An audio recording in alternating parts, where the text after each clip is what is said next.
Why is that not working?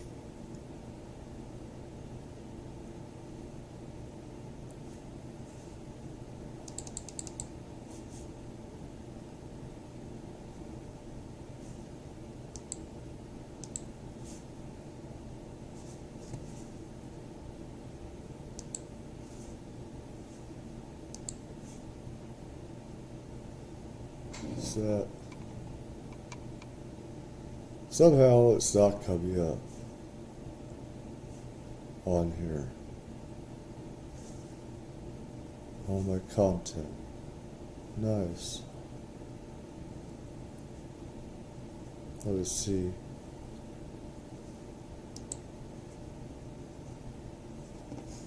See here.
Let's see here. Is it not? Is it not?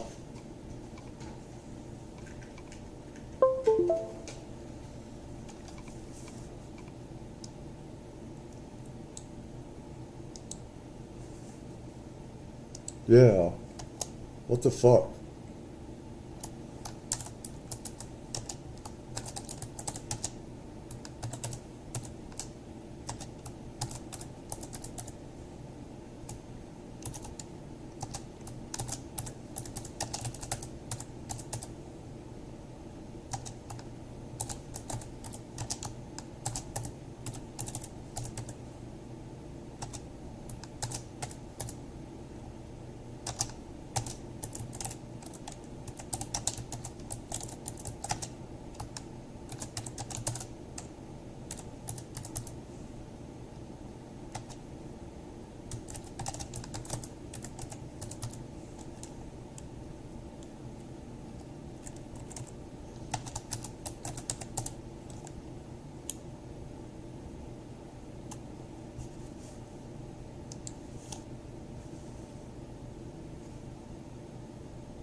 Yeah, that's supposed to.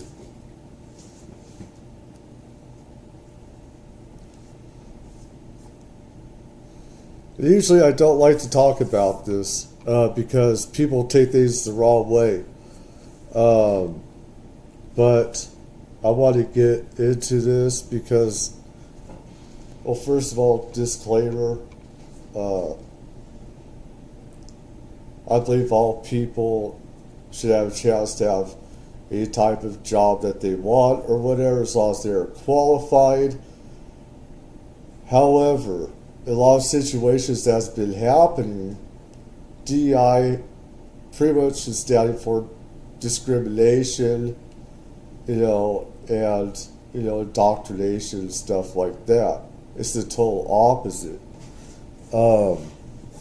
So I wanted to get this because let's get into nitty-gritty here. Has been directed towards the city of Los Angeles, towards Mayor Karen Bass, but it's also been directed towards the administration. Everybody loves firefighters. Mm-hmm. We love our men and women on the front lines, but the administration is another thing, and they've been very...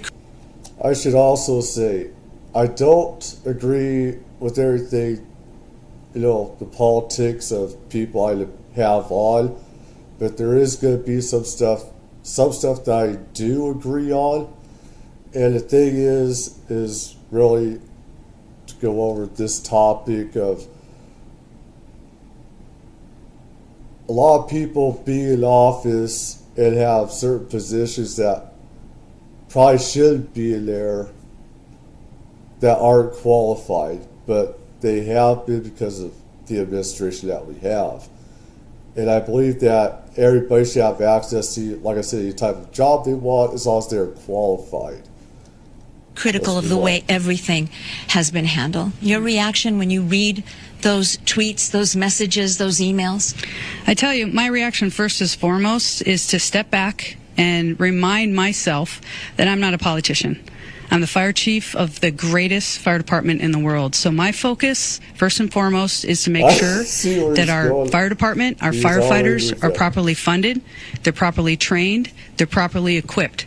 So when it comes to the criticism, since day one, my number one priority has been and will continue to be that our firefighters get what they need so that they can serve the community. That is number one. I am going to turn down the noise when it comes to any type of criticism, because every decision that I make is going to be based off of what my firefighters need. And those lives are on the line. So let's get to the big question, the budget. There's so much talk about it. It was cut 17 million. It was cut this. It wasn't cut at all, according to one newspaper. Was your budget for the fiscal year 2024-2025 cut? I can tell you, I'm going to even go back further than that. Again, since day one, we've identified huge gaps in regard to our service delivery and our ability from our firefighters, boots on the ground, to do their jobs. Since day one, this is my third budget as we're going into 25-26. What I can tell you is we are still understaffed, we're still under-resourced, and we're still underfunded. But you said they're getting all that they need. Everything. So why are you saying that now they're understaffed and they're not getting what they need and stuff like that? Why don't you just come out and say what it is? It's like you're trying to save your butt and everything. I don't know. If it's me, I'm just going to say it. So with that, whether it's 7 million, 10 million. But was the budget cut, Chief? Yes, it was cut. And it did impact our ability to provide service. Let's talk about that memo. You sent a memo. Let's stop there. We got to have a conversation. Because, see, it's not enough for us to just say, oh, no, the politicians told us something, we just going to go by what they said. We can't go by what they said. We got to go by the people that's on the ground. And thank God we have the ability to find out exactly what's going on, because Karen Bass gaslit us in her press conference and tried to make it seem like everything that's happening over there in L.A. and everything that's happening all in California, that's not being affected by what they did from a budgetary perspective. The reality is it is being affected. And so while they were more focused on diversity, equity, and inclusion, while they were more focused on throwing money away on social services, while they were more focused on all of the things that didn't matter, right? They funding parades, they just willy-nilly throwing things down. I don't see nobody taking no pay cuts. The mayor didn't take a pay cut. She was just on a trip over to Ghana having a good time. The reality is that you are hearing it directly from the fire police chief saying that the budget was cut. It is directly affecting services, and I wonder how much it's costing the city. I mean, heaven forbid a politician doing their job. I mean, what kind of world are we living in if a politician can't go out on a vacation when there's huge fires going on and stuff like that, Oh my God. I mean, they have to, get their bikini waxing done and everything else. Let's be honest, people, Taxpayers, insurance companies, or more importantly, how many people lose their stuff and they'll never be able to get it back? You can't really quantify the level of loss that's being basically in real time still as I record this, as I had this conversation right now. You can't really quantify how much people are losing right now. I see celebrities, I see regular everyday people, I see all kind of people all over the place that are suffering over in California. And in a way, I'm sympathetic, empathetic to what's going on, but at the same time, you guys voted these people in that are creating the budgets that's determining how the fire department and how the police department is going to be staffed. Now, you didn't know that you was going to actually need all of these resources to the point that you did, but you should have been more informed. You should have been more involved. And so what they're trying to do is they're trying to gaslight us and trying to act like they shouldn't be held accountable because the only thing that we should be focused on is saving lives. No, we can do two things at one time. We can drive and sip our coffee at the same time. The reality is that all of these politicians gaslit you. They lied to you to your face. They told you that you were not directly impacted or affected. They passed these budgets, and I think that the people in Los Angeles, California, all of these other mayors.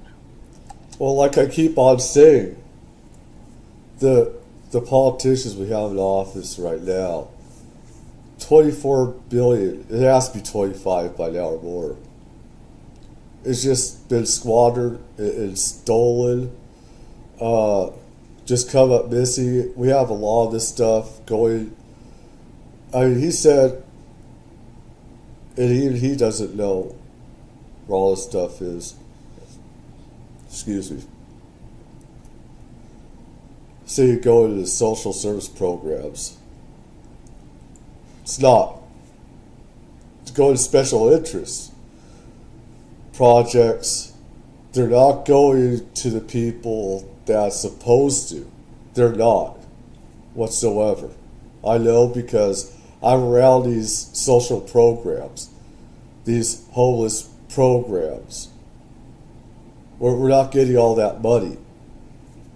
So if we're not getting the social programs they're supposed to be getting it, not getting the money, where's it going? Like I said, their own political programs, social interests. And a lot of it's going towards illegals and stuff like that. I've been saying that. A lot of stuff, that's supposed to go for the high-speed rail and stuff like that. It's over budgeted, hundreds of millions of dollars or whatever. 200 million here, 50 million there, etc., 10 million there. It's they're really just squandering money. You have a bunch of criminals that's running the state, criminals. Where even you think money is going, it's not. So all of these people and American citizens should be absolutely positively angry. They've allocated more resources towards the migrant crisis than they did towards making sure that you save your homes in these fires. And yes, I do remember Karen Bass's name being on that whole thing where they was aligning with New York, Chicago, all of those mayors, Houston, Denver, all of those people was up there advocating for more immigration and making sure that we have resources towards making sure that they was taken care of. Now, when you need it, they ain't got it for you. But here's the most insulting part about this whole conversation, right? It's not just that. That's not the only thing that we need to talk about. Look at how insulting the deputy fire chief is with how they. The thing is, I might get. I probably have some of the ladies that I know get pissed at me for having this on. And it's like I said, if you're qualified, I don't care what gender you are. I don't. This is me personally, okay? is if you're qualified, I don't care what job, they have as long as they're qualified. So where he's going, some other people are going, I'm not going to always agree with. I have to just put that disclaimer out there. But there is a lot of people in these jobs that should be, that are not qualified. We have that fire chief coming up and everything, so that she should not have that job. She blamed the people being in those burning places and stuff like that, and blaming people for that situation. She goes, that's your own fault. I'm not going to carry you out. So, joked and thought that this was cute, that diversity, equity, and inclusion was more important, and how insulting it now is versus what people are dealing with on a regular basis. Check it out. You want to see somebody that responds to your house, your emergency, whether it's a medical call or a fire call, that looks like you. It gives that person a little bit more ease, knowing that somebody might understand their situation better. Is she strong enough to do this? Or you couldn't carry my husband out of a fire, which my response is, he got himself in the wrong place if I have to carry him out of a fire. Well, she means saying she's too fat and overweight to get you out. Let's be honest. I don't know how she has that job. She needs to do more working out. She needs to do more treadmill stuff. What is her weight? 300 plus pounds or something? I don't know how she's able to move at this point. So, of course, she's going to blame us because she's too fat to do that. She's definitely not qualified. She's not. I'm surprised she can leave. Yeah, I'm surprised she can move at this point. Let's be honest, people. I'm not going to hold back. Look. Wouldn't it hurt to go to a freaking gym so you can help us out? Instead, you're blaming us. You shouldn't be in the position you're in. Your ass should be fucking fired. You should have never gotten your job. Okay? Well, it's not like everyone's an arsonist. It's not like I'm starting a fire. Not everyone is starting a fire. And you're blaming everyone else for these fires, saying, well, you put yourself in that position, so I'm not going to help carry you out. Fuck you. If you don't care, if you're that way, get the fuck out. Most firefighters would be fired automatically. They wouldn't be allowed to say that, even in a joke. They'd be fired because they have to go through a lot of tests to become a firefighter. They have to have mental evaluations and stuff like that. They have to have years, prep and stuff like that before they can become firefighters, I heard. So it's like,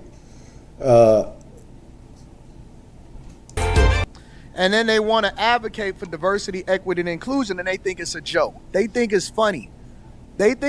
First, you gotta, because I don't think that certain women should be in the certain positions in the first place. However, let's evaluate it.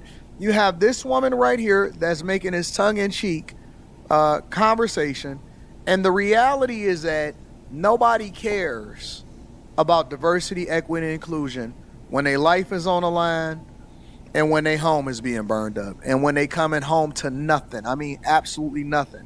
The insurance companies had already warned Californians what was going to happen. They started pulling out a long time ago. Now people are showing up and they saying, oh man, we mad, we upset, we don't know what we going to do, we trying to figure it out, so on and so forth. The reality is that we already knew what was going to happen. We knew how this was going to play out. Everybody kept warning y'all with diversity, equity, and inclusion, and now you messed around and found out. And so they're going to be scrambling with all of our tax dollars to try to make it make sense.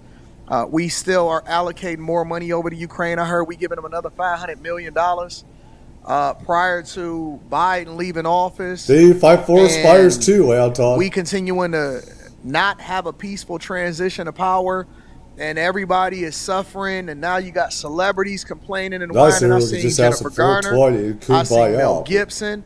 I seen all kind of people that were on the news like, man, it's bad out here. It's bad in these streets and it's going to get worse. I think that it's going to get exponentially worse. And that's not even what my conspiracy theory had on, thinking that some of this stuff may be a little bit more intentional because, you know, it closely mimics and replicates how things are handled over there in Maui. But we're not going to get into that right now. Let's get into Maui. Let's get in over there. I mean, that was on purpose. So I said that was on purpose. That's definitely on purpose. I mean, this one, I mean, with the winds here, because I live nearby, okay, I mean, that's just, fires happen here all the time and stuff. You know, it's going to happen. And some of the ladies in the adult industry that I know of, they moved from Florida over here to LA. Love them very much. And it's like, so they go from one area of disaster to another with the fires here and everything, and that's really fucked up. That's really messed up and everything. So I mean, you have the hurricanes and then you have these fires, and California always has fires. We always have this all the time. You know, this is the first time that I've seen it televised or on the internet so much. So that's why people are saying, what? This happens? Yes, it happens all the time. All the time. But Maui, like I said, that was definitely intentional. It seems like, yeah, that's definitely crooked stuff. A lot of crooked government stuff that happened there. Let's go State Farm. Now, while most are still reeling from the shock of this week's fires and the sudden loss of everything they own, many... I gotta say that the fire chief, I don't think she's exactly a DEI hire thing. I mean, she seems like she's smart. I know I could be wrong, but you can say that with guys as well. I don't want women, just because you're female doesn't mean that you can't do the work either. And people are to have their opinions, you know, where should women be? And for me, it's like, are you qualified? Can you handle the weight and all this stuff, the gear that you carry and all the other stuff, as long as nobody gets special treatment, as long as race isn't a factor in what you do in your work, as long as you're just great on the merits of your intelligence and your physicality and what you can do, you know, in the job that you do, you know, nobody should get special treatment whatsoever. So let's get on here. This is State Farm, said to have canceled 70% of Palisades policies before the fire. And others doing it just before the fires and everything. You knew something was going to happen? Well, it's too expensive. California is just not a good place to live anymore. Everything costs too much, from food to insurance, health care, you know, auto insurance, stuff like gas and everything else. It's just ridiculous. Are still reeling from the shock of this week's fires and the sudden loss of everything they own. Many insurance companies are being criticized following reports like this. We found data that State Farm Insurance canceled over 1,600 policies in Pacific Palisades last July. That was fire insurance, the number representing 70% of their coverage in the area. News Nation's Mel's Hayes joins us live right now. You know, I'm from California. I happen to know how expensive insurance is there for a home, but also, you know, there were a lot of natural disasters disasters, including severe fires in Northern California. I spoke to someone in the insurance industry. They told me insurers typically give about 60 days advance notice, alerting a family saying you need to find another insurer. But what more are you learning? Well, this could be the most expensive disaster in California's history. Before all of this happened, insurance companies had been quietly declining to renew policies for homeowners. Now, in 2023, 7 of the 12 largest insurance companies by market share in California either paused or restricted issuing new policies in the state. State Farm discontinued coverage for 72,000 houses and apartments in California last year, dropping nearly 70% of its market share in Pacific Palisade. That area almost completely engulfed still. Some insurance industry experts say something should have been done to fix the lack of insurance in California when thousands of people were dropped last year. They don't want to be here. These are for-profit insurance companies, and so if they can't make a profit, they're going to leave the area, and that's exactly what happened. Right. And it's legal. They don't have to. They don't have to keep doing business in California. Right. Is it ethical? No.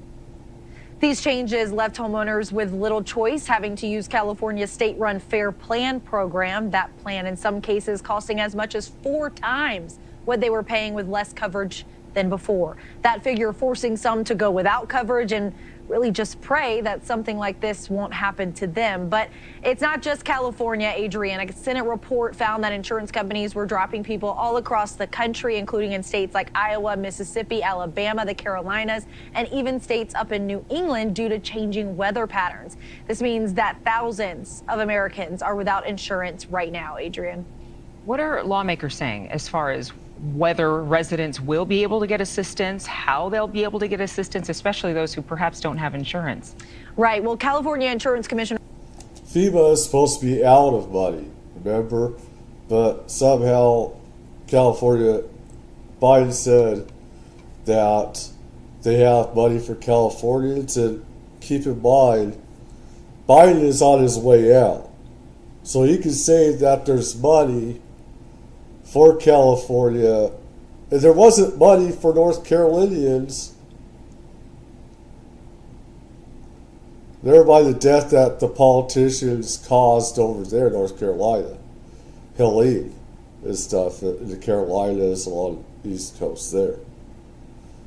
Because they didn't want to help, they would allow people to help people that were dying and sick.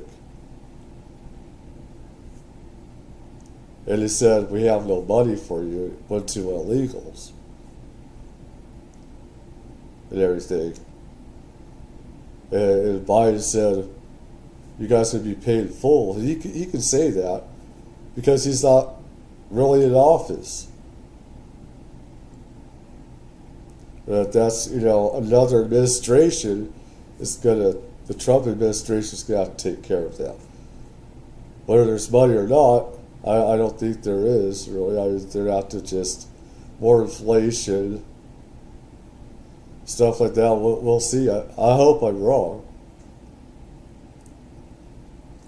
Not give, $907. But yeah, they say that there's money and there's not. They're not going to be in office, so it's not like they have to back it up. Ricardo Lara recently implemented a moratorium in cancellations following the fire. This means that insurance companies can't cancel or choose not to renew people in California for 1 year. President Biden has also declared a major disaster, meaning that people who have been hit by the wildfires can apply for federal disaster relief money through FEMA, whether they have insurance or not. Hundreds of people are left with only the clothes on their back right now. I don't even have a toothbrush. I don't even have toothpaste. I mean, just think of all the stuff in your house, and you're starting from scratch.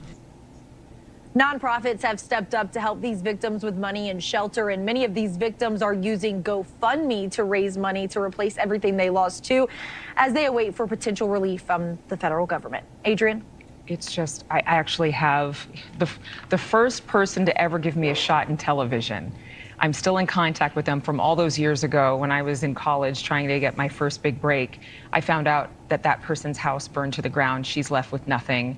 and checked in on her this week. So, you know, we all know someone. And my first question was, did you have insurance? And she said yes, but I got to go get my mind off of all this. It's a lot, and it's so sad. So Mills Hayes, thank you. An important story will continue to follow.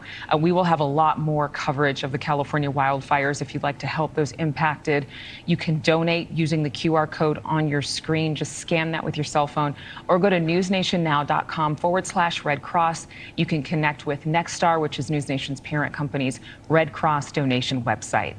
Thanks so much for watching. And from what I've seen on the news, the Santa Anas are to be coming back up again, so we got more to worry about. We're not getting any real storms. There is supposedly a 10-12% chance, maybe a bit higher now, I don't know. But that's not real chance of rain. The way that the weather systems are right now, I would not put anything into real rain unless John Brennan and them, can make the weather happen over here, which they can. They can do that. They want to bring rain in here and stuff like that. They could do that. But he's no longer in office. I know he's not in office. I'm just saying they have the power to do that now. Anyways, I would not put much stock into them, bringing into storm coming in here and helping that. So, with that, let's go to the drones. Joining me now is News Nation special correspondent and investigative journalist Ross Coulthart. Ross, I haven't seen you in the new year. It's only been 5 days. I haven't seen you in a while. Thank you for being here with us tonight. 6 days ago, we're going to go over... It's a pleasure, Xavier. And as you're saying, the drones mystery still continues. New Jersey police have been reporting that they're still seeing these objects. And despite the government's efforts in mid-December to try and suggest that all of these supposed drones, are lawful, there's even been an incident recently reported where a Gulfstream jet nearly actually collided with a metallic object, possibly one of these drones, at 27,000 feet over Florida. So this is a very serious flight safety issue now, and the government's head in sand attitude on this drones mystery continues. Ross, it's only 5 days in the new year, and it already feels like it's been 5 weeks, right, with everything that is going on. Really quick, I do want to get your reaction to New Year's Day, right? Domestic terror attack in New Orleans. When you saw that, when you heard about it... by a vessel linked perhaps to China. So there does appear to be a hot, cold war going on behind the scenes. And there is growing concern that the drones that we're seeing over East Coast airspace, including over very many military facilities, might in fact be linked to China. But I haven't seen a shred of evidence for that. And everybody who's been suggesting that it was an Iranian mothership, that it was the Russians, now the Chinese, nobody's put up a shred of evidence to support this contention. The government has been conspicuously quiet. I think that the difference between the public attention that's being directed towards these alleged terror attacks, the New Orleans attack, I think the difference between the incredible amount of focus on that and the fact that we've now had an ongoing presence in our airspace now of mystery objects that are clearly atypical of normal drones, I think the government deserves to give us an explanation. We're in a situation now where these objects are clearly anomalous, and the government is failing to give the public and indeed law enforcement the explanation they seek. I was going to say, I think most Americans can get on board with the government needing to be more transparent in the very least. Hey, there are some pretty radical claims that were made by Matthew Livelsberger. This was out of Las Vegas, the Green Beret, who killed himself before the Tesla Cybertruck explosion. As part of his alleged manifesto, though, he claims that the drones spotted across the East Coast are coming from China. There's a big chance that these are, commentary from, we have to say this, a mentally ill person. But what can our lawmakers and, leaders alike do to stop conspiracy theorists and rumors online from swirling and spreading before they start? Okay, very good point here. There's absolutely no evidence from any of my sources that these objects are coming from China. Everybody's telling me that there is no capacity by China to deliver car SUV-sized drones, so-called, over US airspace from supposed submarines off the coast. That's a technical ability that China just doesn't have. The allegations of Livelsberger, as you say, he was clearly a man operating under mental stress. He was suffering from PTSD and a marriage breakup. Everything he says should be taken with a considerable grain of salt. But is it possible that as somebody briefed into a national security secret, he was given an explanation for these supposed drones, i.e. I mean, what they is that some people, they go into the military and they become indoctrinated from other sources, and they can become brainwashed, or they didn't like how the war happened. This happened in Vietnam a lot as well, and a lot more too with the Gulf War, Iraq, Afghanistan, and how people didn't like what happened in the wars. And of course they're going to go after the government, and whether it's turning to Muslim extremism or other stuff, and there's good reasons and there's some bad reasons, and how some people just flip crazy. I mean, I hate the way the government is right now. I think it's corrupt, full of criminals right now. A lot of it needs to be, destroyed, and it needs to be remade into what it was and everything. But this is, could China make stuff to have many drones, stuff like that? Yeah, they can make stuff. Yeah, they can. But a lot of this stuff is real UFOs and re-engineered ET tech being used as well. Only some of it was, human drones. Like I said, this is like a huge psyop and a way to make new laws limiting civilian use of drones and broadening surveillance upon citizens and tracking our not UAVs, but our drones. So where they can see everything that we see with our drones and do surveillance on it, and just more government BS and everything. China, which may in fact not be accurate, is the government telling falsehoods to its own people to try and cover for something perhaps more anomalous in explanation? We just don't know. And I think that the situation that we have at the moment is we had the extraordinary situation where yet again local aldermen, mayors and police from New Jersey are reporting that these mystery objects are still appearing in the sky over New Jersey, New York airspace, and the government conspicuously has failed to make any kind of an announcement since the 17th of December, when it suggested that all of these incursions were supposedly lawful craft of some kind. Thanks for watching. Go to join. So, let's go.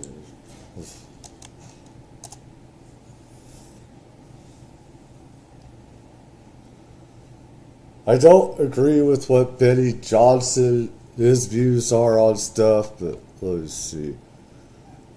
Alien invasion and all this stuff, they're just making stuff up to get views. And for some reason, so many idiots go to these places. That's a flying car. That looks like a flying car, honestly. They do exist.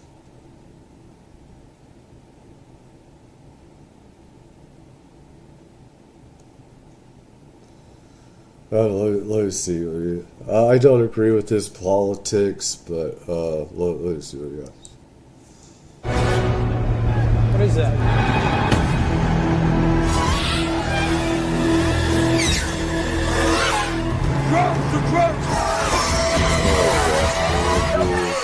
Tuesday, eating mountains of McDonald's day all through December, telling us that there were drone attacks literally happening all throughout New Jersey, and that there. So this might be like strange and crazy tech that we don't know about.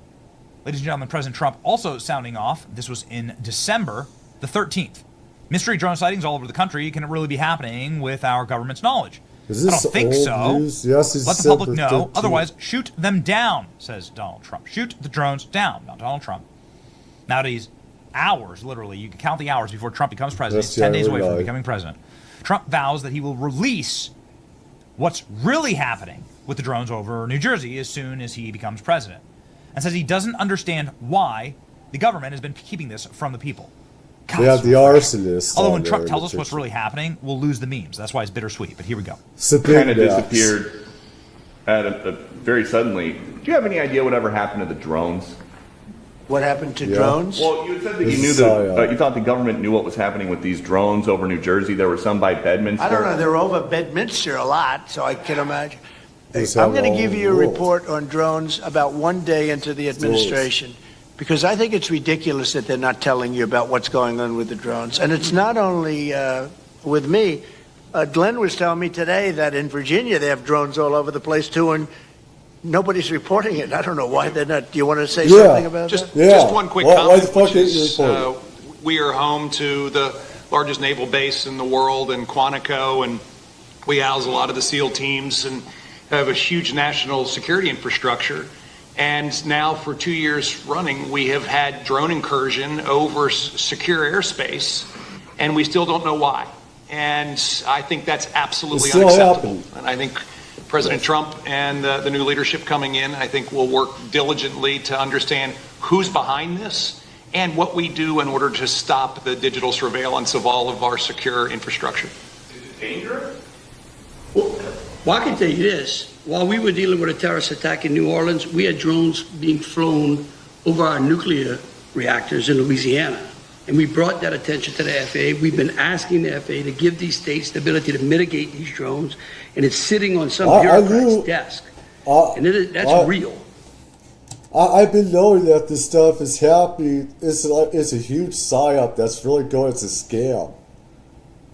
And it's going to continue to happen. And the media, some of the media's in on this scam. They are. They want to spin it and say it's another country, it's warmongering. They'll spin it also and say that it's just human drones, and it's not. You're talking about stuff that is ET re-engineered stuff that the government has. Some is ET, some is not. It's a scam. And the reason why I no longer really do stuff on this, because I already know what it is. I already know. I've already said it over and over. You know, and don't trust what the government even tells you in the mainstream news. Don't trust what they say, because they're trying to spin their own story. And you're not going to get the facts from mainstream news. You're not. You know, it's up to us, the people, to do our own investigating. And, you know, I haven't done anything on this because it's just, I already know what's going to happen. I already know what is happening and stuff like that. It's like you're just beating a dead, you know, animal, just about. And as they say, the old saying or whatever, or being a dead animal or something like that. You know, it's ridiculous.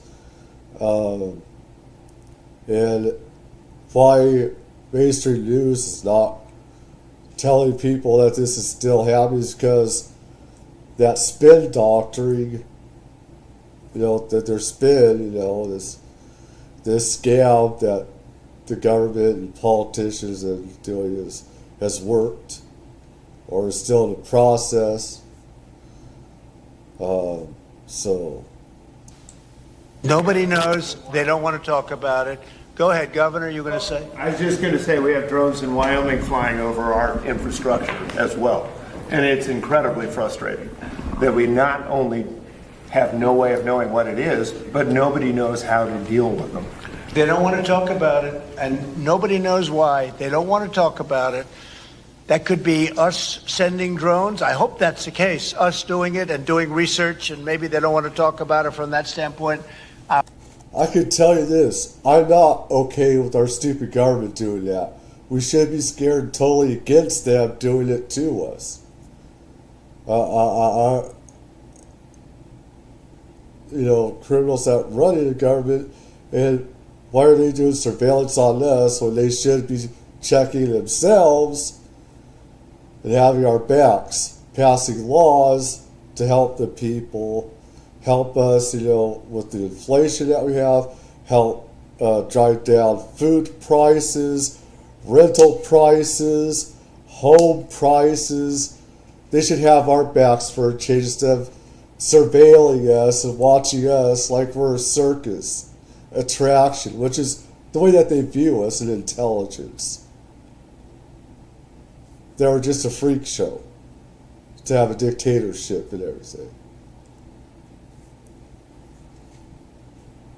I hope it's not an enemy, but we're going to find out on the 21st, the day after. You have to give me a little time for the inauguration, but shortly thereafter, we'll give you a report on it. We'll tell you exactly what it is. They know, and it's very strange that they aren't talking about it. Peter.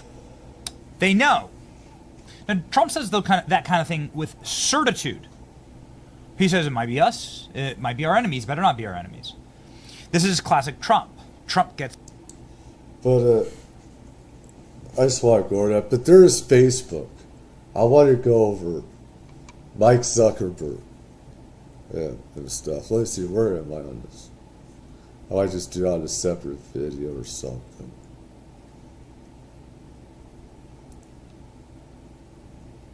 But anyways,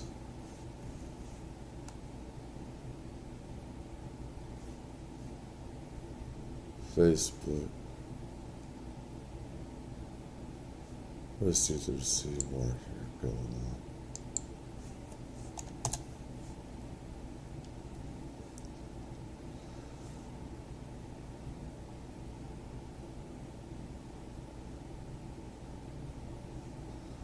Let's see.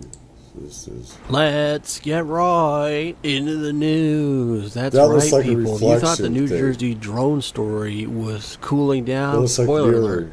It has been heating up crazier than ever. These drones have been spotted all over the world, as I've been saying all week long. We've got some of the craziest UFO, orb, and UAP sightings you're ever going to see. So if you're watching this video, be sure to hit the like, because we're about to dive right into it. Our first feature story comes from Turkey. An unknown city in Turkey on the eve of Christmas Eve. Yeah, that's right. We don't know quite what this is. Seems to be emitting some sort of plasmatic orb principles, as we see, you know. No, it's one structure. It looks like a Corellian Corvette from Star Wars, actually. Oh, it could be a plane for all I know. It doesn't look like a plane. It doesn't have the lights and everything like a plane does. It doesn't. It's not a UAP, it's a UFO, you dunce. Let's see. Particulate changing shape in the middle of the sky. I really don't know what this is. It's fluid. Well, there is a craft, looks like could be a police helicopter, something else right around that craft. But hell, for all I know, it could be a military one. But we're not seeing it good enough. In its movements, as we can see. It seems to be some sort of energy field around it. As we zoom in, you can see more of the orb, traits that we usually see, with the energy field surrounding it, changing shape. It's dynamic in how it moves, and I would chalk this up as an orb UAP. The comments are like, "Welcome UFO. to the welcome, brothers light." Right? So-called investigators. These I'm not chalking up as a drone, because I don't know what kind of drone has a massive energy source in the middle of it like this that's emitting. It looks like some sort of crazy nuclear reaction inside the middle of it, holding the two pieces together. I've never seen anything like it. It's like the thing's on fire or something in the sky. but we do see the 2 stationary lights on the side. This could be, now, roll with me, folks. It looks as bad as some of my UFO videos.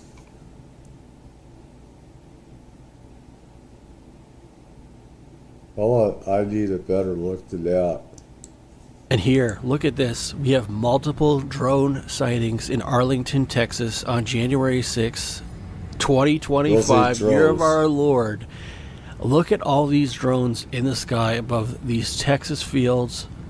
There are probably at least 9 of them that I have seen in this video, and they're all flying in formation, keeping pace with the cars, which means you know they're going pretty fast, and they must be very high up for them to not be totally obfuscated by the nearby hills and land surrounding it. These drones are absolutely massive. Look how big they are, folks. I mean, think of how big it has to be. Okay, so your drone would be like the size of a chair, smaller than that, profile in the sky with lights on it. Something the size of a chair isn't going to be that big when it comes back in focus, that big in the sky, making with lights. It would look more like a small little There's something wrong. Not something absolutely massive. And how far away is that? Is that real? How far away is that? I mean, we're trying to detect where that is. These are and it looked like when the video loops back over. So it looks a little off. It looks like if you pay attention right here, behind the refinery, once we get over this hill, there seems to be some city light. It all seems a bit off with how these are moving, how the cars moving. It's just, I don't know, it just seems a bit off with this. Doesn't seem right in how the movement is. Something seems off, like sometimes with reflections, with lights, and how it moves and the car moves. I don't know. But lights at the start of this video, or I believe it might have been at the end. Yeah, just keep watching. See right down there, so there's a whole cityscape right on the other side of that hill that these drones are hovering over. There's probably going to be hundreds of videos of this, folks, in the coming days. You just have to trust. And people in the comments are saying these are planes. Those are not planes. You know that things like this are not planes because it's solid orb type circular lights. But there's something a bit off about some of these. There's something a bit off with the movement, with the car, the glass. They're not planes. Have you ever seen a plane not move in the sky? How is that even possible? Single engine Cessna? No, I don't think it's just going to stay up. Well, okay. They have FAA it's lights. A huge upward draft, maybe, for a bit. Not for an entire duration of an hour or so, right? This thing up in it. What is this thing right here? With these. And someone said they've been seeing these every night in Arlington. It seems to be that, as we know, these drones have been coming out of the coastal regions and moving more inland with their sightings. But these have been being spotted every single night in Arlington. Arlington might be a new hotbed of UFO drone activity.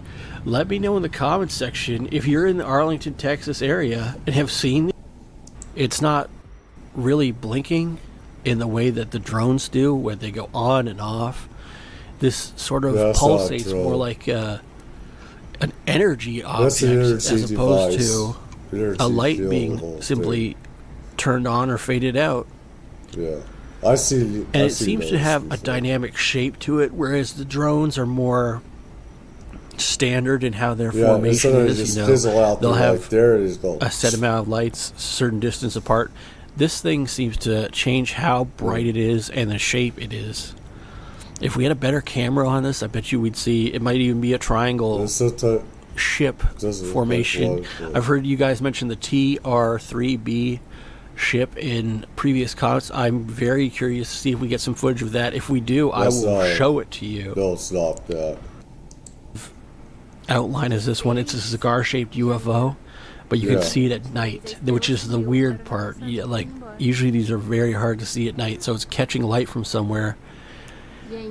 And people are in the comments on this one are saying it's the mothership. I could believe that.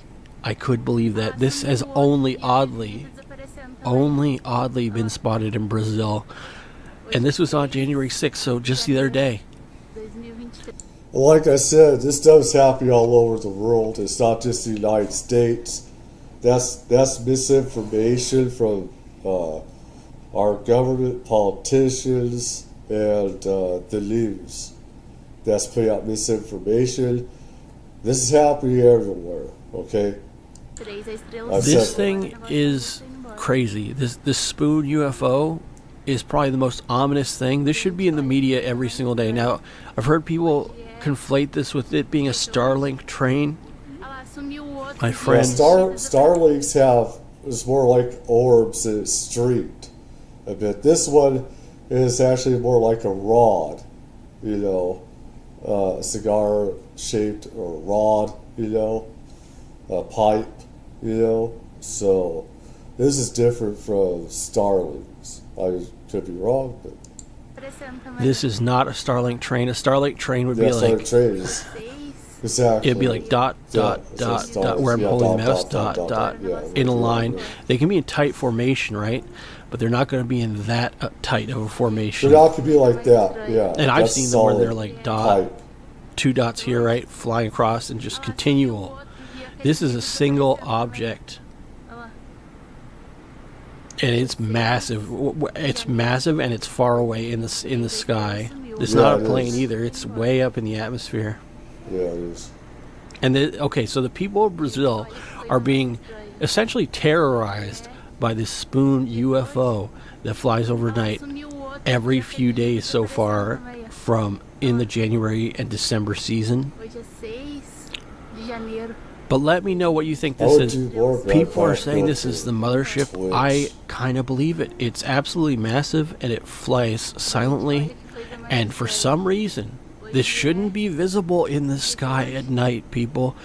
It doesn't have lights on it when we've had clear footage. It's actually just like a reflection of light from space. Or maybe... No, it's the energy field. It's what propels it, it's what powers it, that gives off that light. It's not, you guys don't get it. You don't get it. That's part of their energy source that lights them up. It doesn't matter, you don't understand. They do have lights internally, but it is the weirdest thing I've seen in a long time. It's a giant cigar-shaped UFO, but it actually kind of looks like a spoon on some days. And I think it's the same one because this has been flying over various cities of Brazil on New Year's Eve, and it returned on January 6th. And another sort of object like that flying near it, like a leader or sort of scout ship around it. This thing's going to be absolutely massive in the sky, folks. How far away is it? So that was 2 of the spoon UFOs. Same day. The same one we saw from New Year's Eve over in Brazil. And this is 2 cities in Brazil that are, I mean, they couldn't be further apart, people. That's crazy. This is actually pretty terrifying. And here's what covered on Fox News. If you didn't know, there's massive wildfires out in California in the Los Angeles sort of area. So we're going to give our prayers to those people. Hopefully, a lot of them got out of the area before it totally... I see some videos of UFOs going through tornadoes, going through volcanoes, and stuff like that. That stuff is crazy. They could go through matter like that sometimes. Caught on fire. But as you can see in this national news footage, I want you to pay attention just to the left screen. There's that smoke and everything. It has that trail because of the energy source and stuff like that. So what these craft has is like an aura, it's like an energy field around it. And so with that field, that energy field actually breaks all time and space around it in physics. Now, sometimes they do have crashes, of course, but that field that you see that smoke around, it's almost like a slipstream around these things that can nullify gravity and all these other things around it.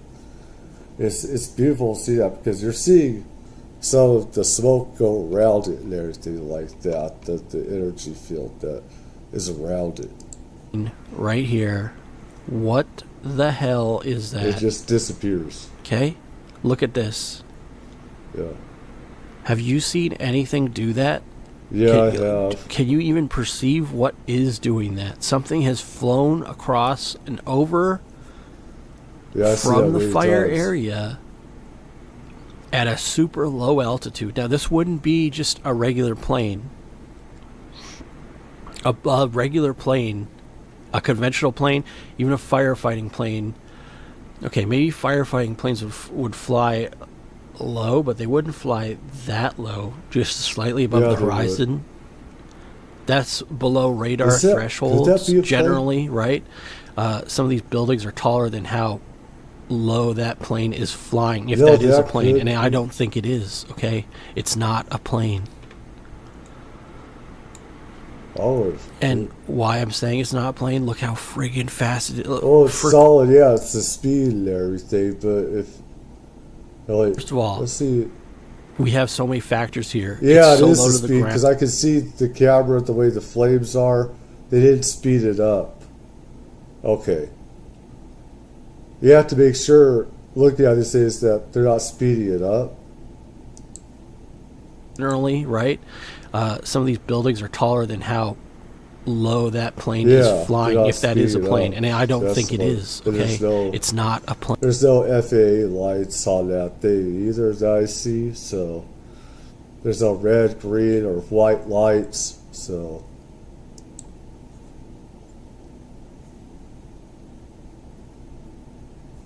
what could be a hypersonic incursion if it's going that fast? Because it seems, except for there's no reason for any of our craft to do that. They wouldn't do that in a fire zone. That's too dangerous for, whether it's our craft that we would have or another adversary. They're not going to have their pilots or whatever go through that kind of stuff. And if it's UAV unmanned, you're still not going to want to, try it in a fire zone like that. Where there's fires where you could crash and you can lose that technology. That's just suicidal and ridiculous, where it could crash and, then they find, what country that technology is from, or our technology. We'd have to have a special operations team go in there, retrieve that technology. No, that's not how it goes. Just to speed up and then just disappear into the distance very fast. This isn't some, and I don't want to say the word right because it's a little scary to think of, but generally with fires, right? A lot of houses have flammable and combustible material, so for example, paint cans, whatever, anything that can, if they get heated enough, will explode. This isn't something that's been exploded. That sounds so stupid. It's higher than that. It isn't something that has exploded in this fire region out. Mach 1. There are this. It could be a drone, as we have covered before. But I've never seen a drone fly that fast and stop that suddenly as this has. And this has a disc shape. The spoon UFO that was spotted later that night. And look at this thing. This thing rapidly changes directions as it's filmed in the sky and positions and seems to fly with ease, suddenly stopping and starting. I mean, these are all indications of a UFO alien ship. We've never seen anything fly quite as dynamically as this. It could be a drone, as we have covered before. But I've never seen a drone fly that fast and stop that suddenly. It did like a... As this has. And this has a disc shape, not like a drone. Like this. Drones, you'd see the rotor whirling. Yeah, it did a little... And at this range, if this was a drone, you would hear it in the video file, the whirring of the blades. Drones are actually pretty loud. That's no blades. They have a distinct sound to them. The neighborhood kids, and this is a good recording. Like, okay, I live maybe, what would you say, 500 meters, maybe less than that, from my nearest neighbor who has a drone. There's like a family that's next door. There's a huge wooded area between them and me. They've flown it over my place. I've seen the drone. I've heard it coming. I'm like, what is that? See it. I'm like, okay, I know what it is. Some kids in the Walmart parking lot were playing with drones, or it might have been security. And you will know it's a drone. You can hear it. This thing is making no sound. Okay? I'll be quiet for this when we loop it over again. And you be the judge. We're almost there. This thing is moving at crazy speeds, doing turns that it shouldn't be doing if it's not a drone. This is more like a UFO.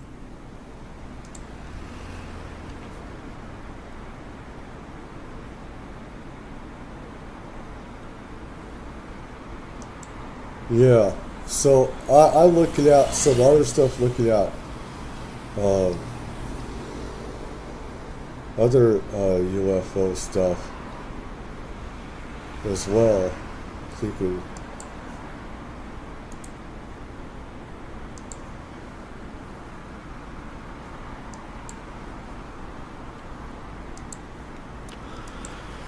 so all of the background noise was just cars and motorbikes driving by in the background. You didn't hear the ramping up of speed for the engine 4 if this was a drone again, because it's not a drone, people. Yeah. You know what it is. I know what it is. We all know what it is. Quite frankly, folks, even your favorite president, he knows what it is. He knows this isn't a drone. He knows that a certain species is coming, and they will be coming very quickly and quietly and making themselves known sometime in January. And folks, this is just the introduction. This is just the welcoming party for your favorite light at the right angle. They make absolutely no sound. The only sounds we're hearing are from nearby traffic. These don't seem to be similar to the drones, but they might be. It's in the area, so I'll just chalk it up in the general. This is Wallingford, Connecticut, January 9th, okay? It was... These look like some of my UFO videos that I shot. It's not easy to get a good shot. If I put somebody out there, they go like, what the fuck? And it's like, I've seen UFOs split off into three. They just went after, like a bats out of hell. Where they're running from something. Those UFOs were running from something. And this guy is here where I'm at. They shot off like bats out of hell. Something chasing them. And they were just running 1, 2, 3. Just and stuff like that, seemed like. And it's like, I was like, fuck.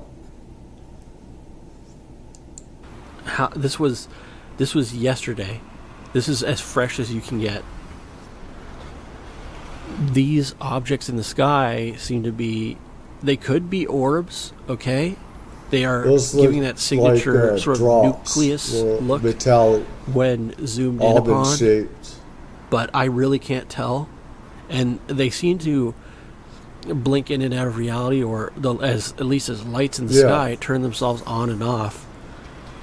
Perhaps they're aware of the filmer's presence. They could be. You know, this is one thing. There is a psychic connection with UFOs that we do have, and sometimes they will test us, and sometimes they'll shine different colored lights on us for psychological reasons. See, they use us sometimes as well, but they know if we're watching, they know who's watching, they know how many people are watching, they know it on a psychic level, we know it as well. There's a psychic thing that if you have some of these experiences like I have, you know they can see you, you know they see them and stuff like that. So I don't know if this is the case.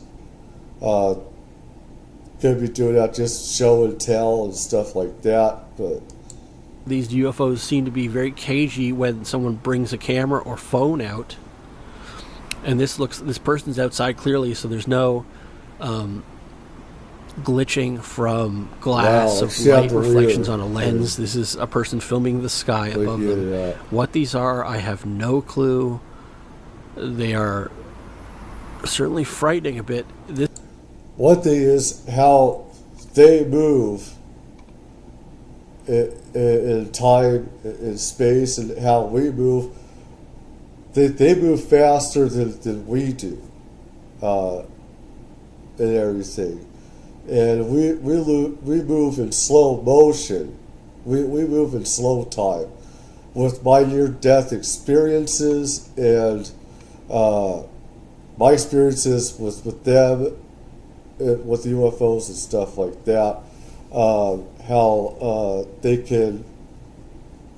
move through time a lot faster.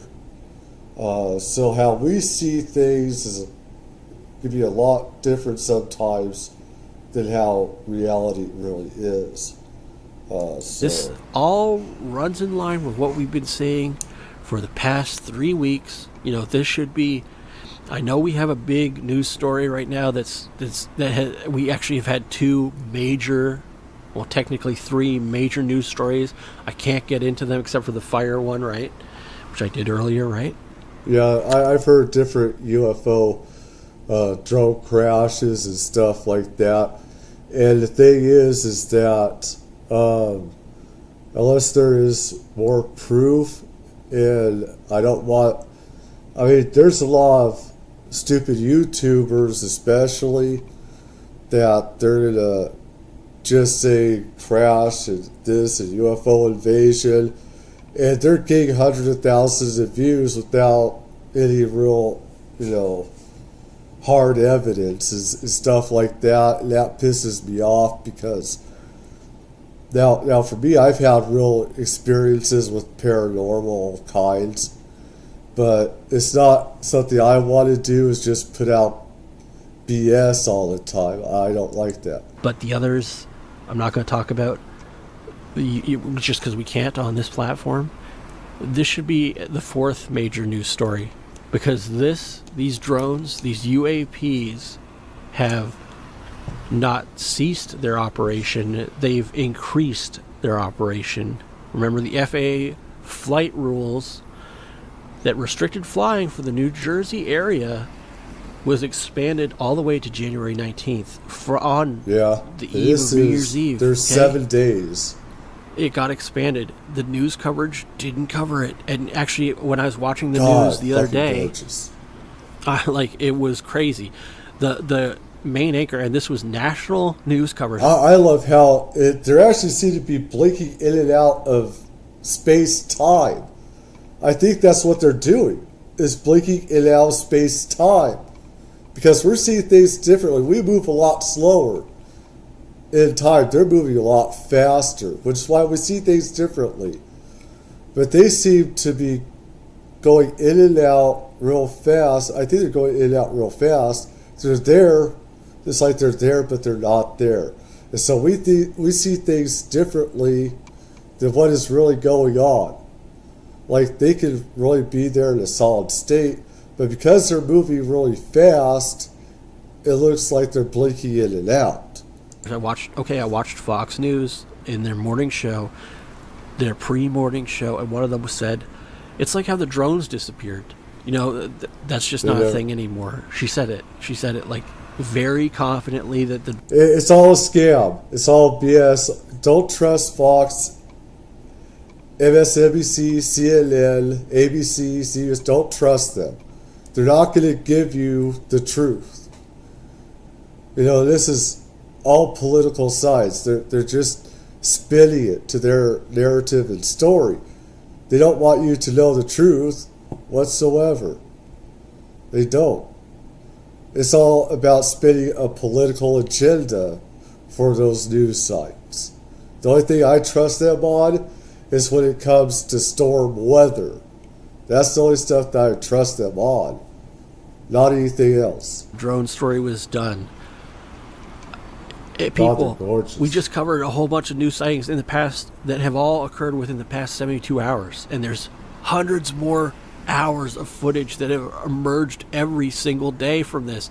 There is this from a site called Cyber Visions. This could be completely CGI AI generated. It looks like stuff that our governments would make. This looks like, if anything, it'd be re-engineered stuff. It looks like, Russia, you're talking about Russia, China, US, we make special stuff like this with some of the pork barrel budgets that we got and see about making things more compact. If this is could be an emergency type of a capsule thing that was made in case there's an emergency on the ISS space station or something. This is like an emergency vehicle. Put astronauts in, lie down, or something that looks like special re-engineered stuff. It looks like re-engineered tech in a lot of ways. That's what it looks like. It could be drone technology as well. The thing is, they're not going to put real UFO stuff. They're not going to allow that to be televised or commercialized. What they will allow to be televised on video is misinformation. That's what they want to do, to deflect the truth. My dad and other people I know that have worked on secret programs and stuff like that is that they will do stuff like this to put out misinformation. They'll put this as a diversion, as a joke. So this is a joke, and they say, joke's on you, this stuff doesn't exist. Well, the real stuff that's being made, the real, ET stuff, re-engineered tech that we're testing and stuff like that is in a total different area. So this is something people have to always be mindful of. Is the fakeness of this. This is a diverse ask. So, but listen, if it isn't, it's a good fake. It is. It's good. If it isn't, blow this up any further. Let's see. Hold on. We got some tricks. You can't this guy not trick me on this. Jim Bodie. Yeah. It is. Yeah. This is why I might actually chalk this up as CGI, or rather AI generated, is AI's got at first crazy. I thought, okay, this is the crashed one, right? This is crazy. But I want you to pay attention to this UFO. Apparently, this is. It looks like obsidian. When Indians, tribal nations, tribal people, obsidian. This is like obsidian rock. Looks sexy, but yeah, I'm going there. It does. It looks shiny. It looks sexy. So I want to have it in my hand, have it make it to arrows, shoot people, and get some loving going around, Valentine's Day is coming up, everybody. Gotta get those arrowheads ready, shaped up and everything, and shoot people in the butts. slightly taller, maybe like an inch or two taller than the UFO. This is the moon that moves across the entire city at 200 kilometers an hour, just casually across the entire skyline, illuminating everything. Again, like I said, this happens around the world. So for the U.S. government and politicians to say that, this is from China, this is from Iran, this is from Russia, they can say the same thing about us, say this is ours, that we're invading their country. Do you guys not see what's going on here? That, they have, they can say the exact same thing about us, that we're invading their territory, that this stuff is ours. And so the re-engineered stuff that we have could be, who knows? But creating warmongering isn't helping the situation. Because no matter what, extraterrestrials, have a hand in this as well, as that we got their technology, re-engineered it, and stuff like that. And we got crazy politicians and people in different countries say that we're, creating war and stuff like this. It's creating warfare. It's creating, a psychosis of, war, and where militaries want more money just for military spending, create more deadlier weapons to kill each other off with. And that's what I hate about this, is a huge scam with, the reality of what's going on and everything. And with the mainstream news, they're not helping either. They just like to make a joke about little green men, and ETs have been here forever, as long as us humans have. Path.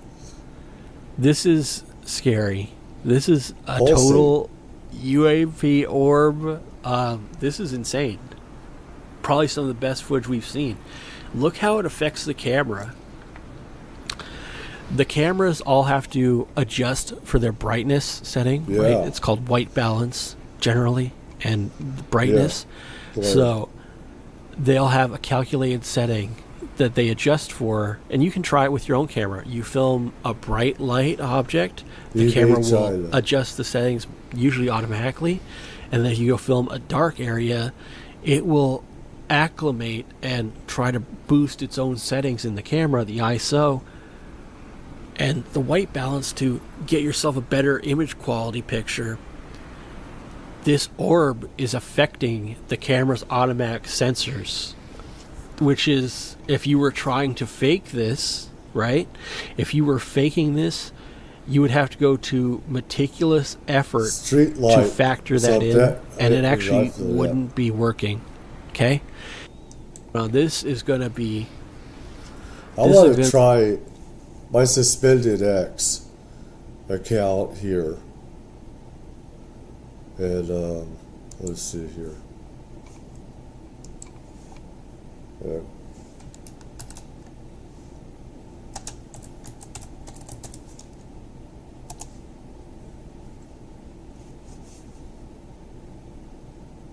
About UFOs here. That's not what I'm asking.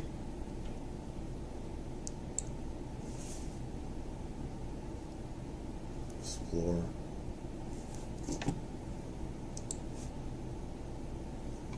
So let's go here. Let's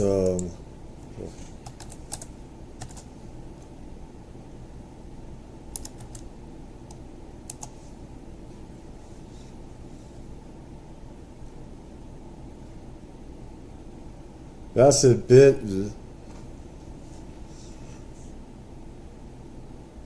in Kentucky.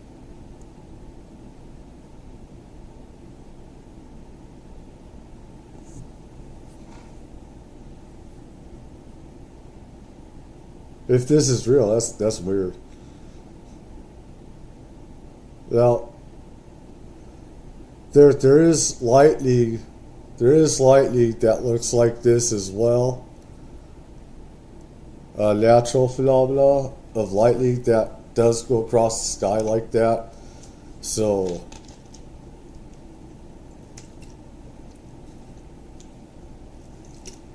usually not like that.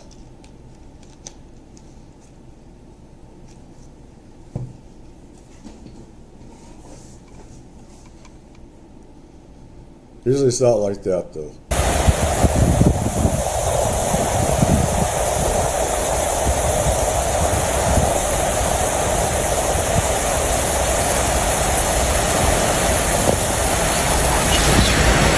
I'm rolling the window down. Yeah, it's usually not. Yeah, why do you use it?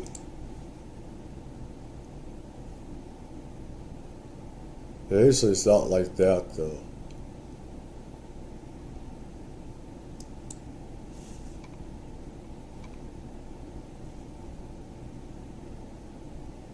This is the Netherlands.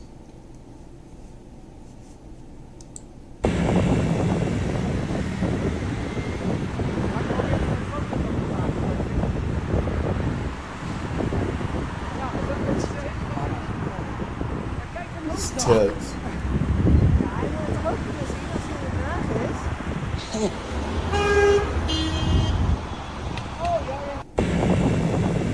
I've seen these so many times.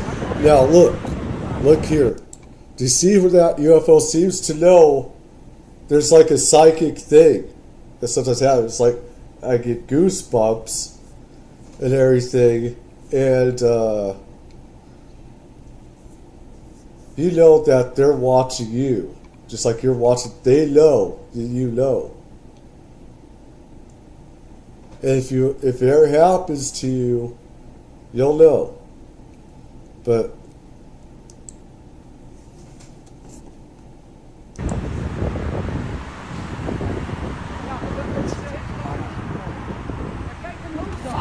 I've seen these many times. Sometimes they go through storm clouds.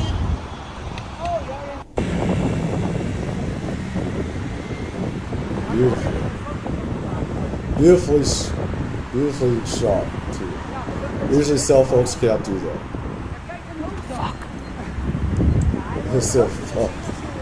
This is it. Where is it? Where is it? This is in the Netherlands. And there's one right here. Look. There's another one. Is that another one right here? This one right here.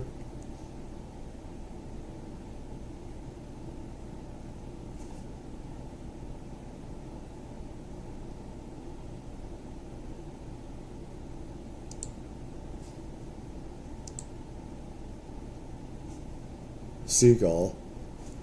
There's two right there. The Netherlands. It's Beyonce. This is from the UK. This reminds me of the UK. Is this the UK?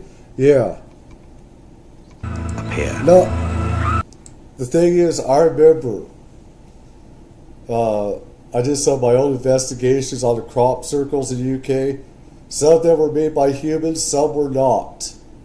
A large amount were not, though. It's just that a bunch of stupid ass, dumb shit people, made those circles to make it as a joke.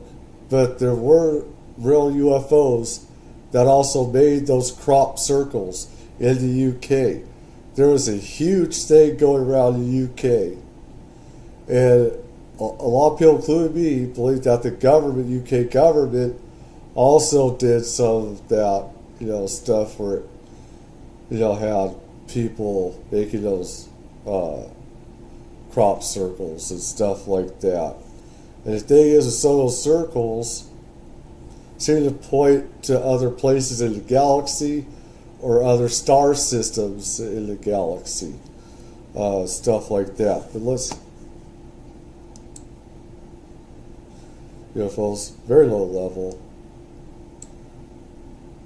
This is This controversial film appears to show strange objects hovering above a cornfield. Below, complex circle formations appear. Looks like this controversial looks like the UK, but am I wrong? Or was that? Yeah, it's the UK. This is way back when I first started.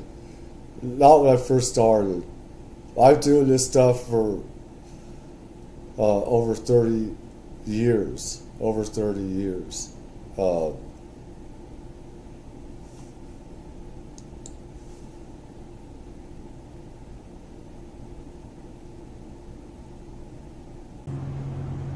They fly in formation. Those are World War II craft. Like, almost like P-51 Mustangs or something. Yeah. Those are not UFO UAV. Those are not. Yeah. Yeah, they are. I've seen it around Foxville, California and stuff. Mel Gibson. Turkish Delight UFO. Which is a close-up of a craft, so close that you can see the occupant. This is the video, it's called a Comburgus video, which is a close-up of a craft, so close that you can see the occupants. It is 100% real, and I was there as that was filmed. The whole footage has been analyzed from our scientific board for 2.5 weeks. Frame by frame, pixel by pixel, and this is 100% genuine footage. This is the video, it's called a Comburgus video, which is a close-up of a craft, so close that you can see the occupants. It is 100% real, and I was there as that was filmed. The whole footage has been analyzed from our scientific board for a lot of us didn't know about this stuff. And this has been around a long time. It's that if this was real, then why was it allowed to be disseminated to the public? Because there are different arguments. It could be real, it could be. But the government itself, secret parts of the government will put out fake stuff and say that's real, it's not. And they'll use it as diversion for something else. This stuff. Hold on just a second. I'll be right back. I need to take something. Be right back.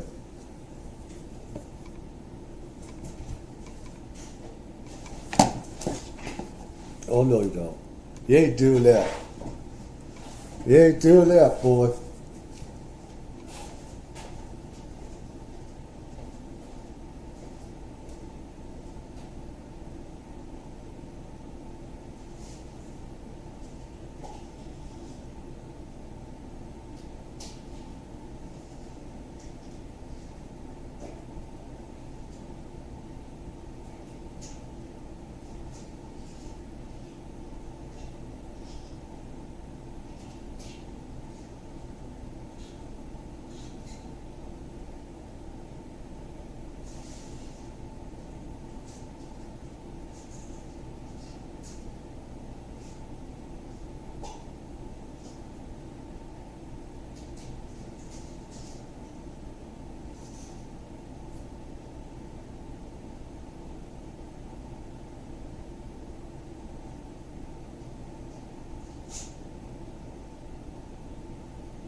All right. All right. This was, let's see, a serious object in the sky. Where was it? I don't know if I can zoom in. Oh yeah, I can. Can you see those? You know, this is why... What? What? Are they flares? Or are they UFOs? Right here, Are they flares, right there, Chris? right there. It's very blurry, so you can't. There's a lot of dots It's like over they're moving towards her. UFOs. There's 5 dots. There. Wow. I don't know They're if I coming can towards. zoom in. Oh yeah, I can. Can you see those? If those are UFOs. Also, it's like translucent. It also is translucent, doesn't it? It's that one right there. Can you see those? If those are UFOs. This is one of those videos you wish that they'd have had better.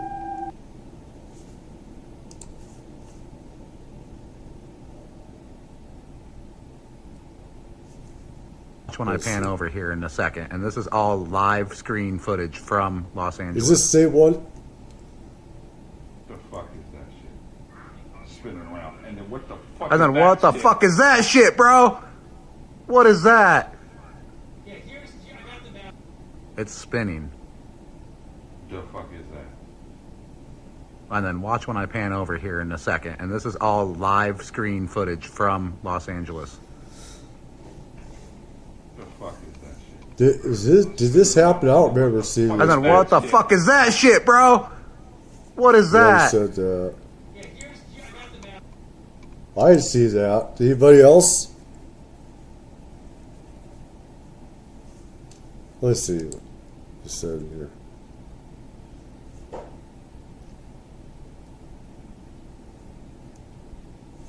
I don't know.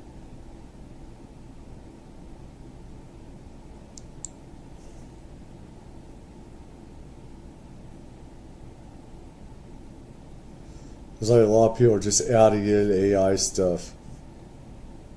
Let's see.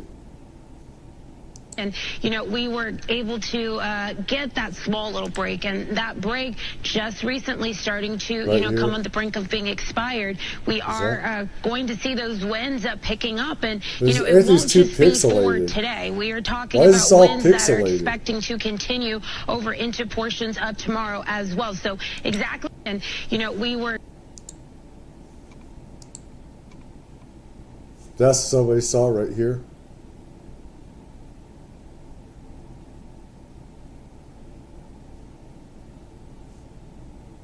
I mean, there are UFOs a lot of times around these fires. They like to see what's going on. They're curious creatures too. Oh, this one, I remember this. Yeah, I remember seeing this.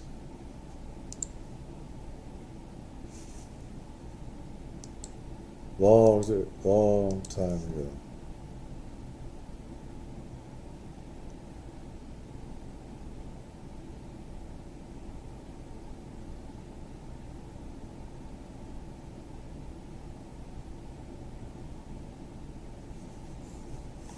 This is on the Learning Channel, yeah.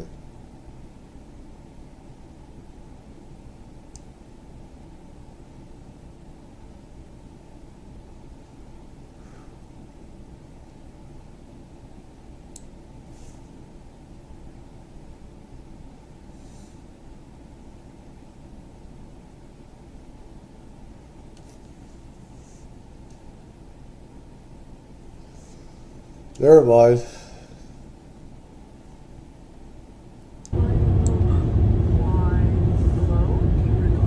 Where's this? I want.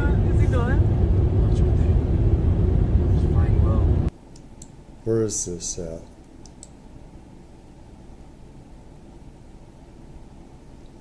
Twitter wants to censor what I see here.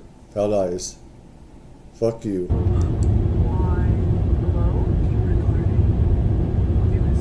Is it going? I could go to my friend's Twitter and see it, but... What the fuck? I'm scared. It's flying up. It's flying up. The door's locked? Yeah. It's right there. There she goes. Oh my god. You turn about the other light. There's only one light now.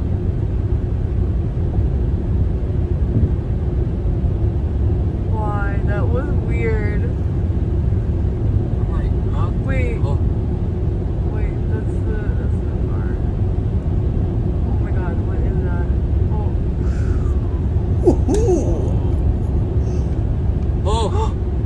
Oh god! I love that. What the fuck? What the fuck is Babe. that? Babe. I'm driving. Is that? Keep recording. Wait, I can't get it. Oh no! Did you get it? Yeah, what the fuck?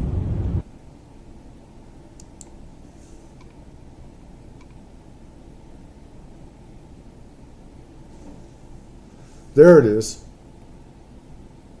There it is, right there. Going to see this. That's great.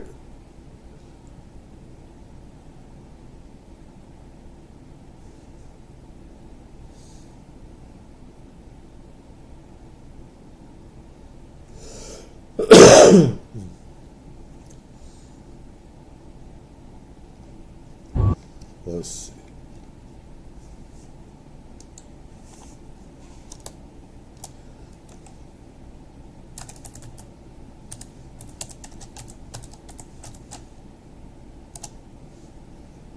Let's see, I just tried that instead.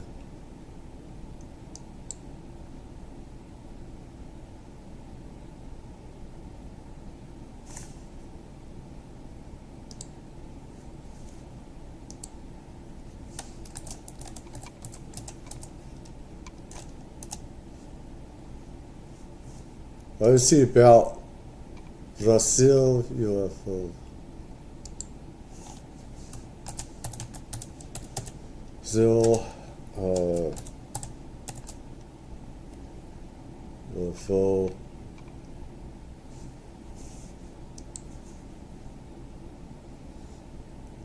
I'd have to do this on Twitch.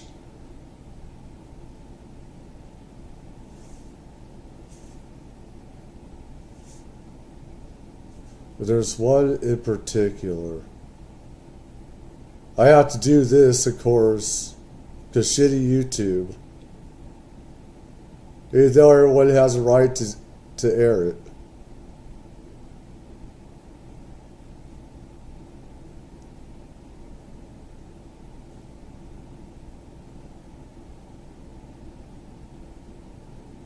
Damn, I have to do that on a different one.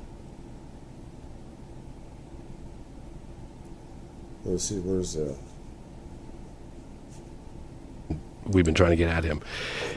Excuse me, at the end of the interview, open, he looks up, and the only reason why I'm telling you this because he died. He looks up at Marco and I, and he goes,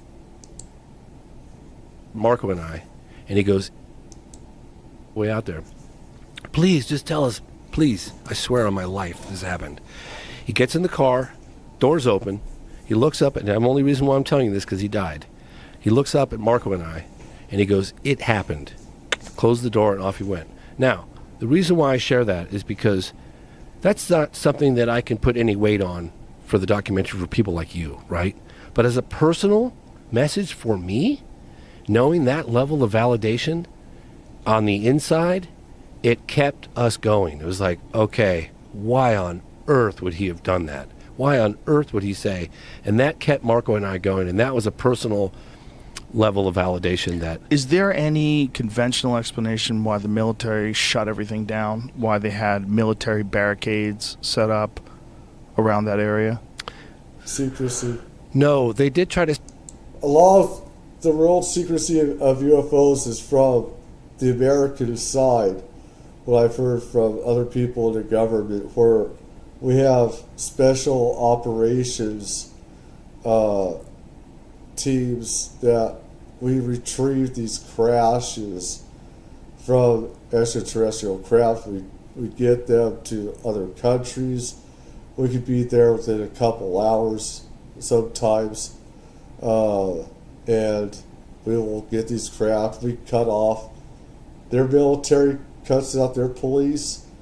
We tell these other countries pretty much what to do with UFO secrecy.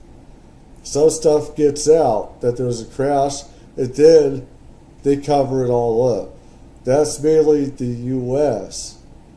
that I know that has, closes everything off.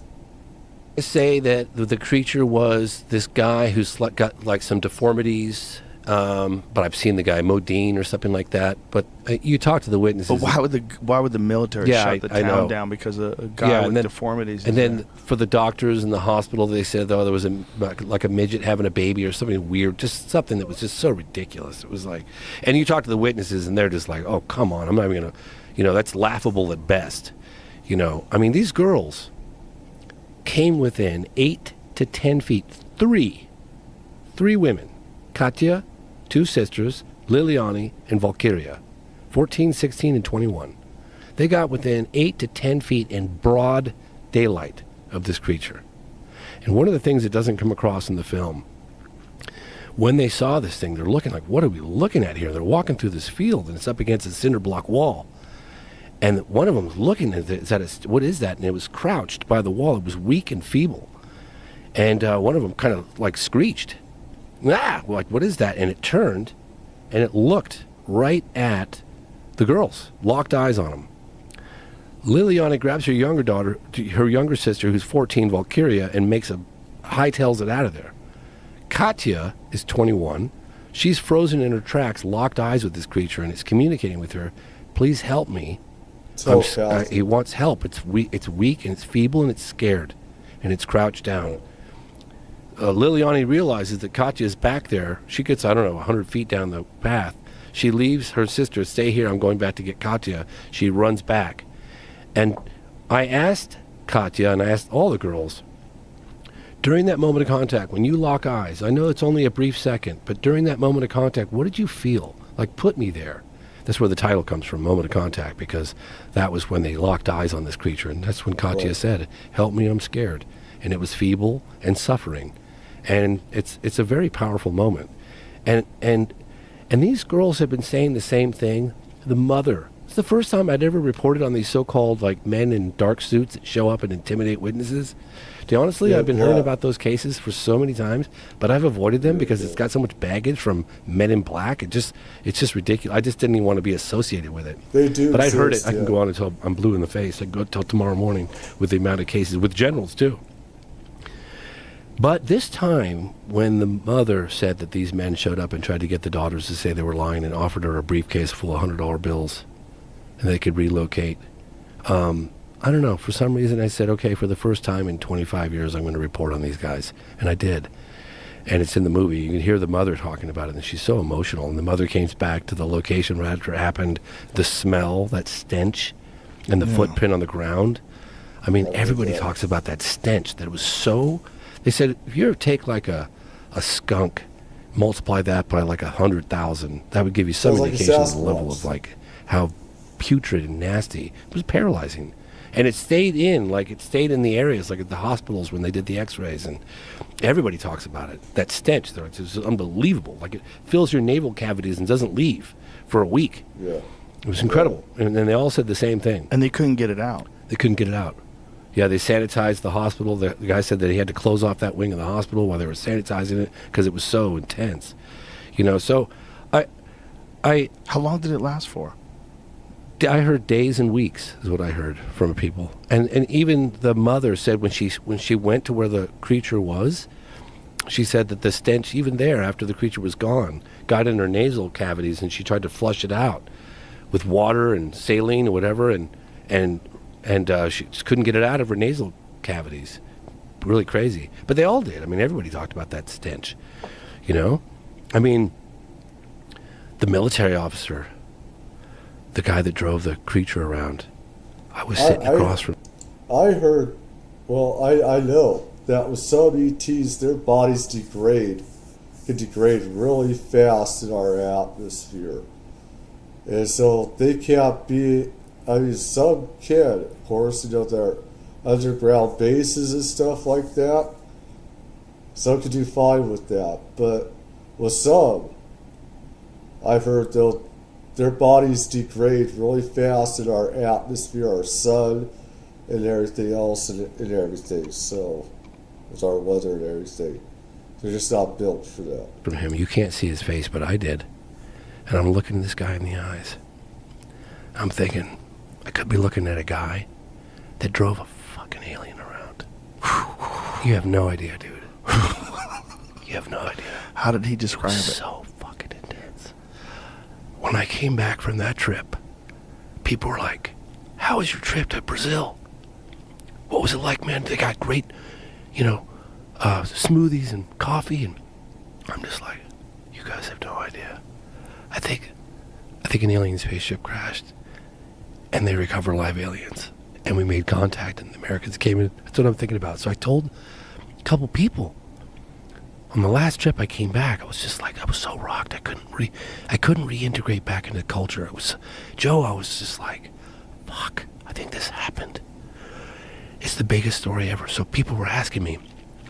Even my neighbor who runs that Make-A-Wish Foundation, he was like, James, he goes, bro, I like you a lot and I got a lot of respect for you, but you lost me on this one. And I was like, I don't blame you, bro. I really don't. But listen to the witnesses. Just, that's all I say. Just, and I would tell people, and I realized I can't talk about it. All I can say is just listen to the witnesses. Don't take it from me. But I'm looking at that guy in the eyes, Joe. And I've been at this for 30 years. I'm working on my 7th film right now. I'm looking this guy in the eyes and I'm like, this guy probably drove an alien around. And it tripped me out so hard. And it ruined his life. He's to get this guy to go on camera, just like a week earlier, he was like, I don't care all the money in the world, I'm never coming forward. The risks are too high. How did it ruin? I know what that's like, because, I mean, with stuff that I went through with UFO experiences and stuff like that, and even my own father, for his secret programs and stuff like that, and others, you know, stupid church people, how they'd really kill me and say, you know, I have demons in me and all this other bullshit and everything, and, you know, failure to say, don't talk about it, you know, and the thing is, you know, is that UFOs, ETs are real, they're not demons, stuff like that, and I'm not a demon, neither is other people demons that know about this stuff or been around it, you know, these are, you know, otherworldly beings and stuff like that.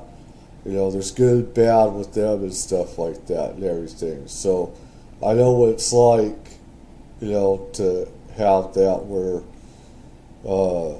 you're ridiculed, made fun of, and then because of time you just have to tell everybody, piss off, I just say what I want.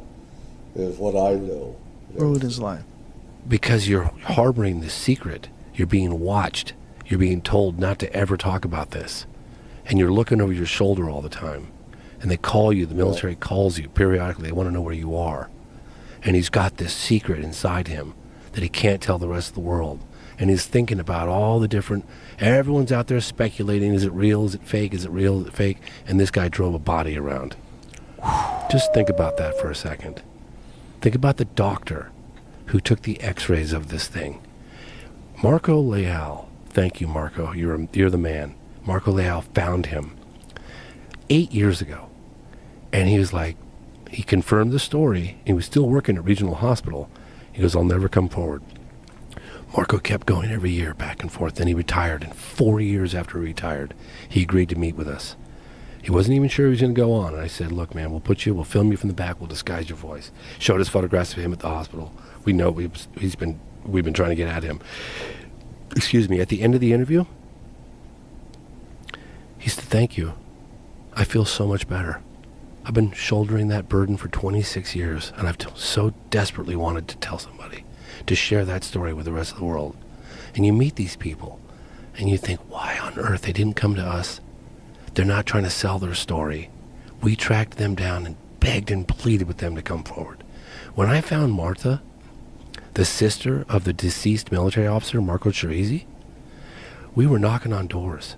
I remember the sound guy from Rio de Janeiro. He was like, you're out of your mind, dude. What are you doing? You can't just knock on random doors. I was like, man, if there's a will, there's a way. I'm going to find this lady. Yeah, okay. And we found her. And it was like this kind of sketchy area. You know, it's like when you get out of your car and you could see like people drawing the curtains back and looking at you, and you're standing out like, dude, I stood out like a sore thumb, man. And then we walked up. I had Marco with me, thank God, and we had camera crews and stuff. It's kind of sketchy. And Marta appears, and her husband appears in this he's a big guy, and he's got like a white beater shirt on, and he looks like he wants to rip my fucking head off. And I'm like, and she's looking at me, and he's just looking at her going, Marta's looking at her husband, and her husband's looking at Marta like, give me the signal, I'll kill this guy. That's the fucking... And I was looking at Marco, and I was like, James, you need to think quick on your feet right now. And I said immediately, please translate this. I'm here to give your brother justice. I'm here to get the story out. Please, talk to me. And we developed a relationship with her slowly over that. And those are the first words that we exchanged. And we eventually got her to come forward, and we talked. She'd gone forward in the past, but she doesn't know who the hell I am. I want to take you back to the doctor. Okay. When you talked to the doctor, what did he describe? He said that it was a normal day, January 1996. It was a regional hospital. He said every day, and all of a sudden, all these military trucks and police cars showed up at the hospital. Yeah. They come in armed, and they got a bag. Yep. They got a thing in a black body bag. United States that is and he was like, what the hell's going on here? They're all, you're going to be taking some x-rays. And he was like, okay. And they had him inside, and they had armed guards. And I was asking him, like, what was it like? Because when I interview witnesses, I always ask them to project. Like sometimes I'll even close my eyes because I'll use their words to recreate. So I'm like living it through them. You know what I mean? Mm-hmm. So I'll close my eyes, and I'll recreate the scenes in my head with their words. Right? It's harder in Portuguese because I'm having to get it translated, but I ask questions like, what was the atmosphere like? Was there any talking? No talking. Super tense atmosphere. Very tense. Armed guards on the outside, armed guards on the inside. Military trucks running. Nobody. They're just going to take all that evidence to get out. They're not going to talk or anything. With other stuff that they've done with retrievals, they don't talk or anything. Just there to do their job, vacuum the stuff, get everything, all the materials, and get the hell out. Make sure everyone shuts up and everything, threaten their lives if you have to, and everything else. Plenty of people have been killed for, for saying, that should be a secret and wanting to tell the truth. Nobody comes, nobody goes. And he said, first time in the history of my career, I took the x-rays and I couldn't even verify that they were good because they took them immediately. And then they said this event never happened. He said the stench in the hotel, in the hospital was overwhelming. And he goes through the different x-rays that he took, the abdomen, the head, the arms, the legs, the thorax, And it was incredible. In fact, Uberajada Rodriguez, if you're listening to this, he's one of the leading researchers. He's gone quiet. Peccaccini disappeared for 20 years. Did he get to see images himself? Did he get to see the body himself? Oh, he was right. Well, they didn't open the body bag, but he said the stench was just overwhelming. So they x-rayed it through the body bag? They x-rayed it through the body bag. So he never got to see... He did not see the alien. And he didn't get to see the x-ray images or anything? Nope. They wouldn't let him see a damn thing. Nope. Now, there were two doctors. There was a guy named Roger Lear. Roger Lear found out These are people that I really want to meet. I mean, people are coming forward in droves right now. We just got 2 forensic pathologists for the first time ever working together to come forward and make statements, and they're providing documentation of the autopsy reports done on the deceased military officer. That's the first time ever these guys are coming forward. It's happening right now. Let's explain what happened to people who haven't watched the documentary to the deceased military officer. Yeah, so right after the 3 girls came within 8 to 10 feet of this creature or being or entity or ET, whatever you want to call it, about an hour later, it was about 3 o'clock in the afternoon, I would say probably maybe around 5 o'clock, there were 2 military guys on patrol on the lookout for something unusual, what they were told. They didn't say a UFO had crashed. They were on the lookout for something highly unusual. And it was Eric Lopes at the wheel and Marco Chirizi, military police, in the passenger seat. They were about 1.5 blocks to 2 blocks away from where the girls had seen the creature a couple of hours earlier. And this thing runs across the car in front of them. He had slammed his brakes on, and without a moment's hesitation, Marco Chirizi jumps out of the car and grabs the thing with his bare hands. Yeah. And he puts it in the back seat, and they drive it to a clinic, and the doctor is like, what the hell is that? Get it out of here. I don't know what, leave. So they went to regional hospital, and then ultimately it went to Humanitas Hospital.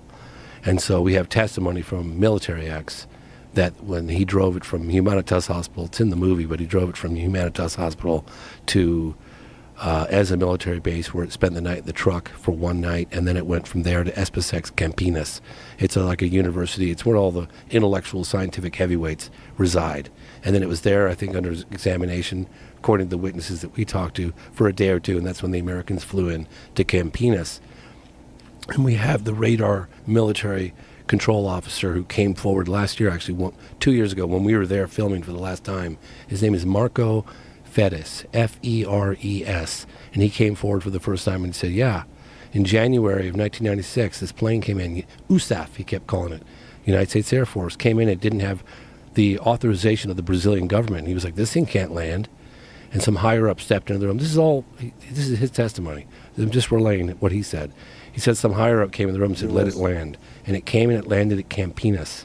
And then from Campinas, 2 helicopters, according to him, flew to Varginha, Brazil, Varginha back to Campinas. Then they loaded something on the airplane and then off to the United States, and that's where the case goes cold. Yeah, I've always been right about the stupid U.S. controlling the secrecy of UFOs and ETs. Even with Russia, we kept a lot of stuff under wraps after the Cold War. There's a lot of top secret stuff that was leaked out, UFO files, KGB files and stuff like that. And the U.S. did not like that. They wanted that kept under wraps. And China has their own suppression. But it's mainly been the U.S. that's been telling other countries, including the UK, European countries, not to let anything out. And this goes for Iran, the incident that happened there with the UFO crash. We got there, we had a retrieval team go there and get a UFO as well. So it's mainly the U.S. that's the problem on a global scale. Though things have changed with Russia now because since Putin came to power, but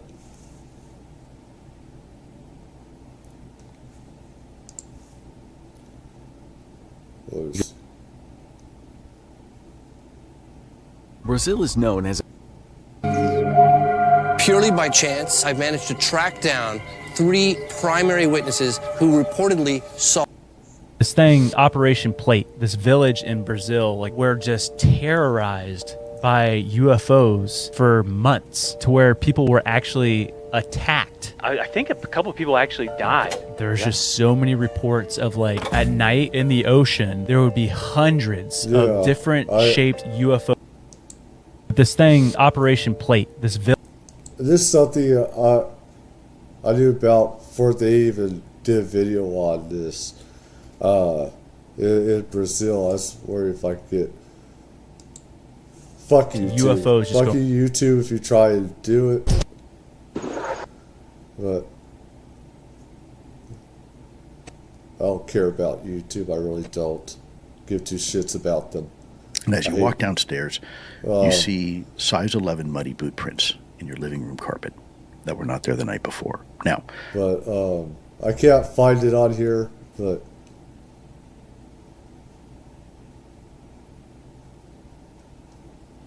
This thing, Operation Plate, this village in Brazil, like we're just. This thing, Operation Plate, this village in Brazil, like we're just terrorized by UFOs for months to where people were actually attacked. I think a couple of people actually died. There's just so many reports of like, would be hundreds. So secretive, Operation Plate, that no one knew about it until the dictatorship got dissolved and the CIA came down and collected all of the information on Operation Plate and brought it. Let's see here.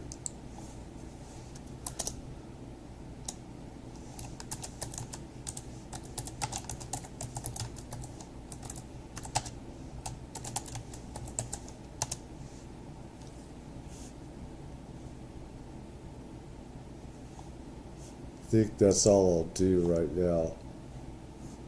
So people, I'll do a separate video or something.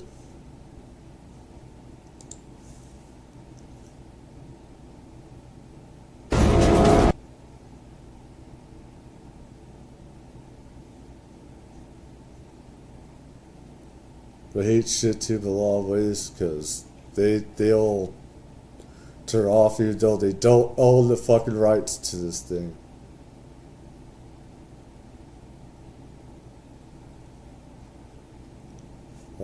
This is public information. So.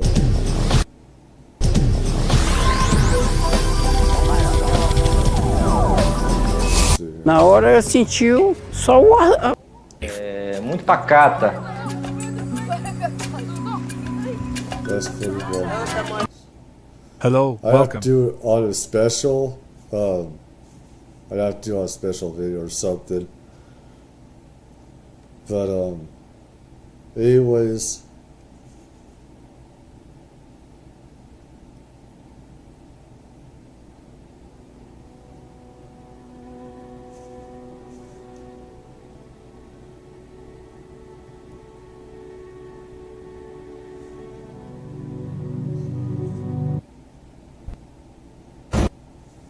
This is the Operation Flying Plate, when Brazilians were invaded by strange flying saucers in 1977. Every time a new video is published. Watch this video until the end. And now, let's get started. By October 1977, Let's see if I could. By October 1977, the strange occurrences on the island of Colares have caused the Brazilian Air Force to investigate. Residents claim that UFOs have attacked them with powerful beams of light. Some people develop strange burn marks on their skin after the encounters.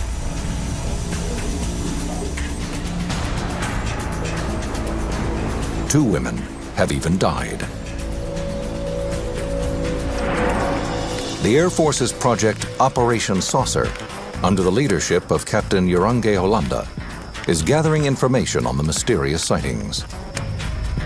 The military did not take weapons to Colares. Their weapons were cameras. Lots of cameras.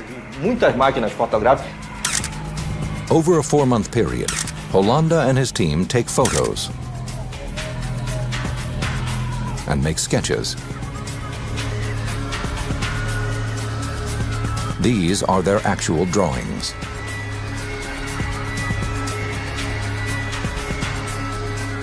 They also conduct interviews with the residents, including Dr. Valaide Carvalho. She has treated dozens of patients who claim they have been attacked. Initially, the doctor is skeptical about their stories, but soon she experiences a UFO sighting herself. It is around 6 o'clock. Carvalho is returning home from her shift at the local healthcare unit and sees a woman faint.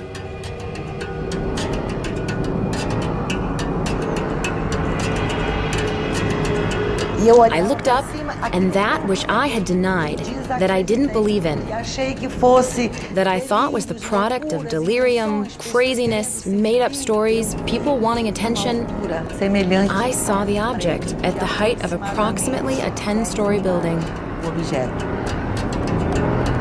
The object is cylindrical. Carvalho suddenly feels paralyzed by what she is seeing. It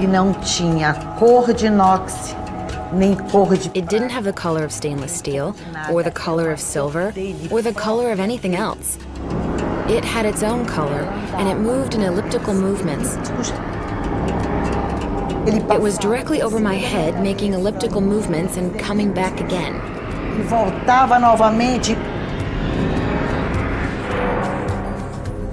According to statements from witnesses, at this exact time, the Air Force picks up a signal on the radar his men have set up on a nearby beach. As the team scrambles to focus their telescopes and cameras, the object disappears. It turned toward the bay and headed out to sea. Holanda and his team continue their surveillance on Colores. They collect over 500 photographs and 15 hours of film, showing what appear to them to be bright lights high in the sky.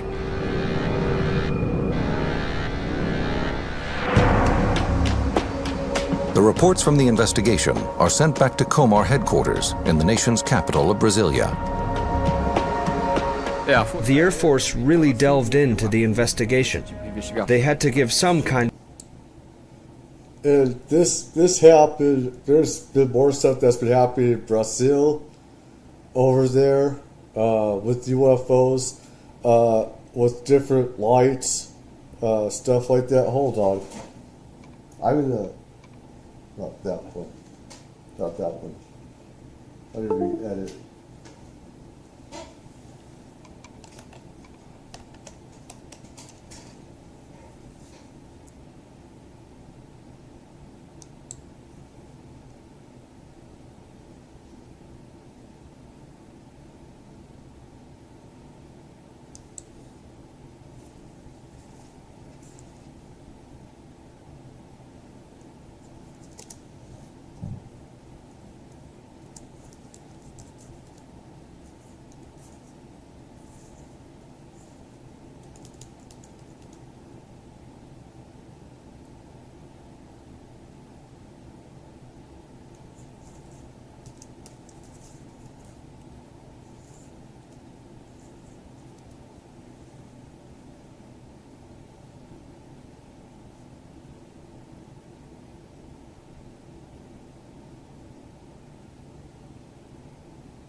Damn it, I hate it.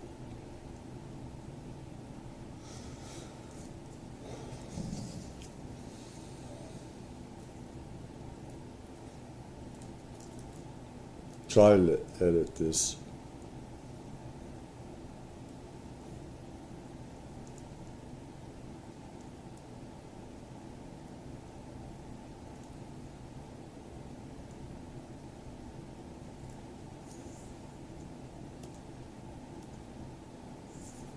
Damn it.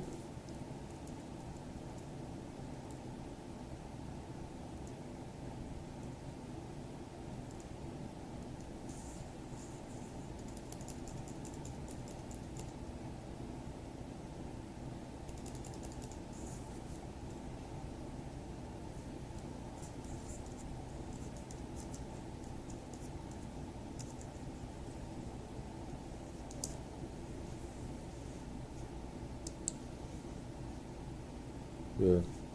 Let's see if I still be on. I don't know.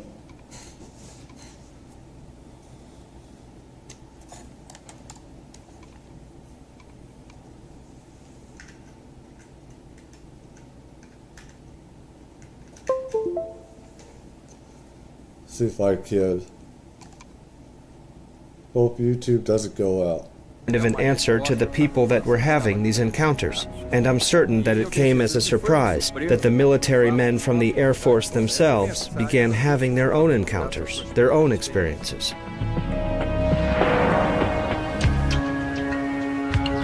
In December 1977, ufologists A.J. Gevaerd and Marco Petit are hard at work writing for the Brazilian publication UFO magazine when they hear about the stories from Colares.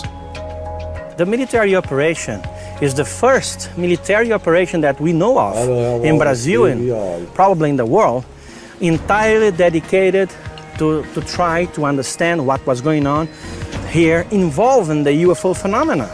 Over 3,000 people were interviewed by this military in a 4-month period. That same month, Captain Hollanda is ordered to surrender all materials and return to Comar. The photographs, films, and sketches they collected are kept classified. He was given the order to shut down the Operation Saucer immediately. He was a military, he didn't ask much question. One of the things that most shocked me and the other colleagues was the fact that at the end of December in that year of 1977, when the encounters were becoming increasingly fruitful, the order came, and to this day no civilians know who it came from, saying that the operation was terminated.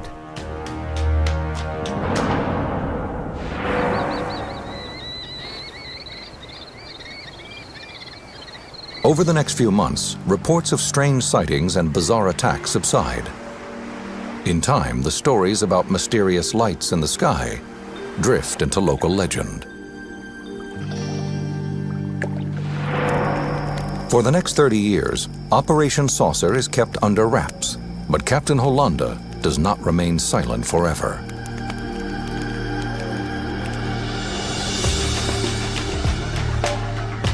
In 1997, he decides to meet with A.J. Gevaerd and Marco Petit in a videotaped meeting just outside Rio de Janeiro. In this rarely seen video, the captain gives his chilling account of what happened on the island. The ship gave an explosion like thunder.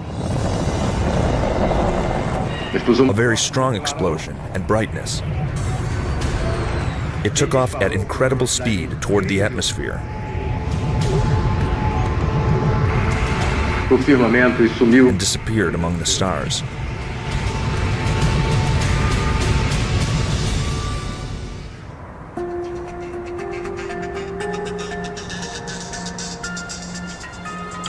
In 1977, the Brazilian Air Force's UFO investigation, called Operation Saucer, generates a massive report which sits in classified government archives for over 20 years. The files contain roughly 500 photographs and 3,000 interviews with witnesses who claim that they were attacked by bright lights in the sky over the Amazonian island of Colares. It is not until 1997 that the veil of secrecy begins to lift. June 1997. Ufologist and editor of the Brazilian publication UFO magazine, A.J. Gevaerd, is at work when he receives a phone call. On the other end of the line is Captain Uranga Hollanda. Hollanda was in charge of the Air Force team sent to Colares back in 1977. And he called me and said, I always admire what you've done. I think you've done the right things.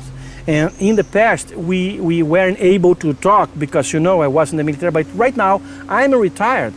And if you want to talk to me, please come to my place. Soon, Gevaerd and his co-editor Marco Petit head to see Hollanda. For 2 days, the three men gather at the captain's house in Cabo Frio, just outside Rio de Janeiro. They videotaped the entire meeting. Was a man with a very lucid memory, very, very good memory, who could report in details things that happened 20-some years before. With such a precision that impressed us.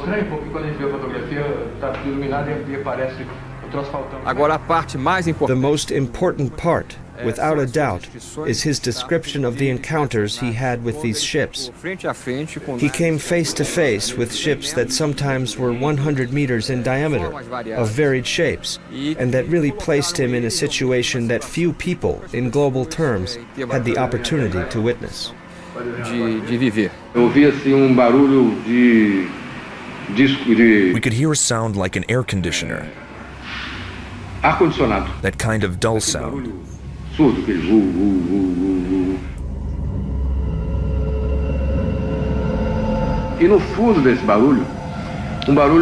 And deep inside the sound, there was a clicking noise. Like the sound of a ratchet. This noise coming from the ship was very clear.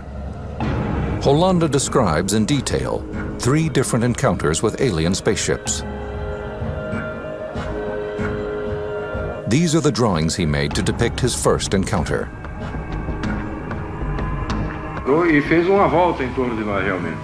He told the researchers that his second encounter occurred one evening while he and his team were standing on the beach. The light came close to us and stopped high. It was high, quite high up there. But it stopped and actually made a circle around us. It made a circle and then took off toward the east.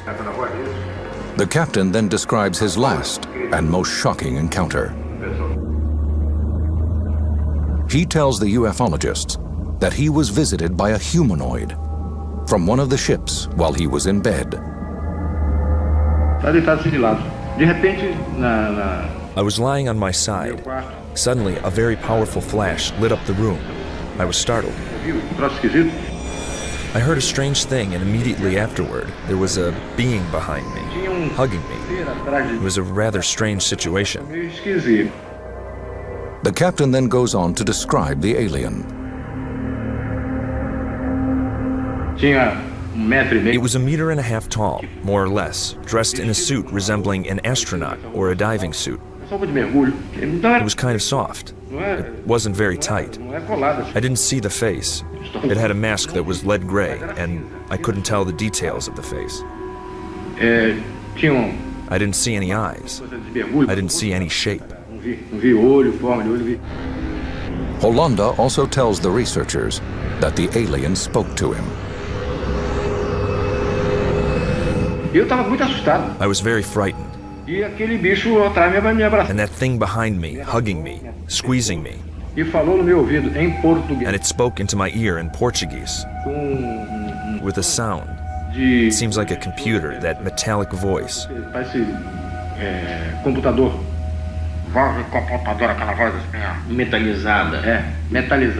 It spoke into my ear. Take it easy. We're not going to do you any harm. Hollanda says that the alien then disappeared. He could tell us with such a precision what happened. And you can see that there was a great variety of objects operating in this area. Some objects, strangely, they would come from the jungle. They would come from between the trees. Some other would come from the sky. And a few others would come from the water. That's very amazing. The captain makes another startling claim. He shows the ufologists his arm. There appears to be an object implanted under the skin. He says that the alien put it there during his last encounter. Yeah, this is flexible, plastic. Here, you press and it shows up there. This point here. Did you ever get it x-rayed? Yes, but it didn't show anything. Well.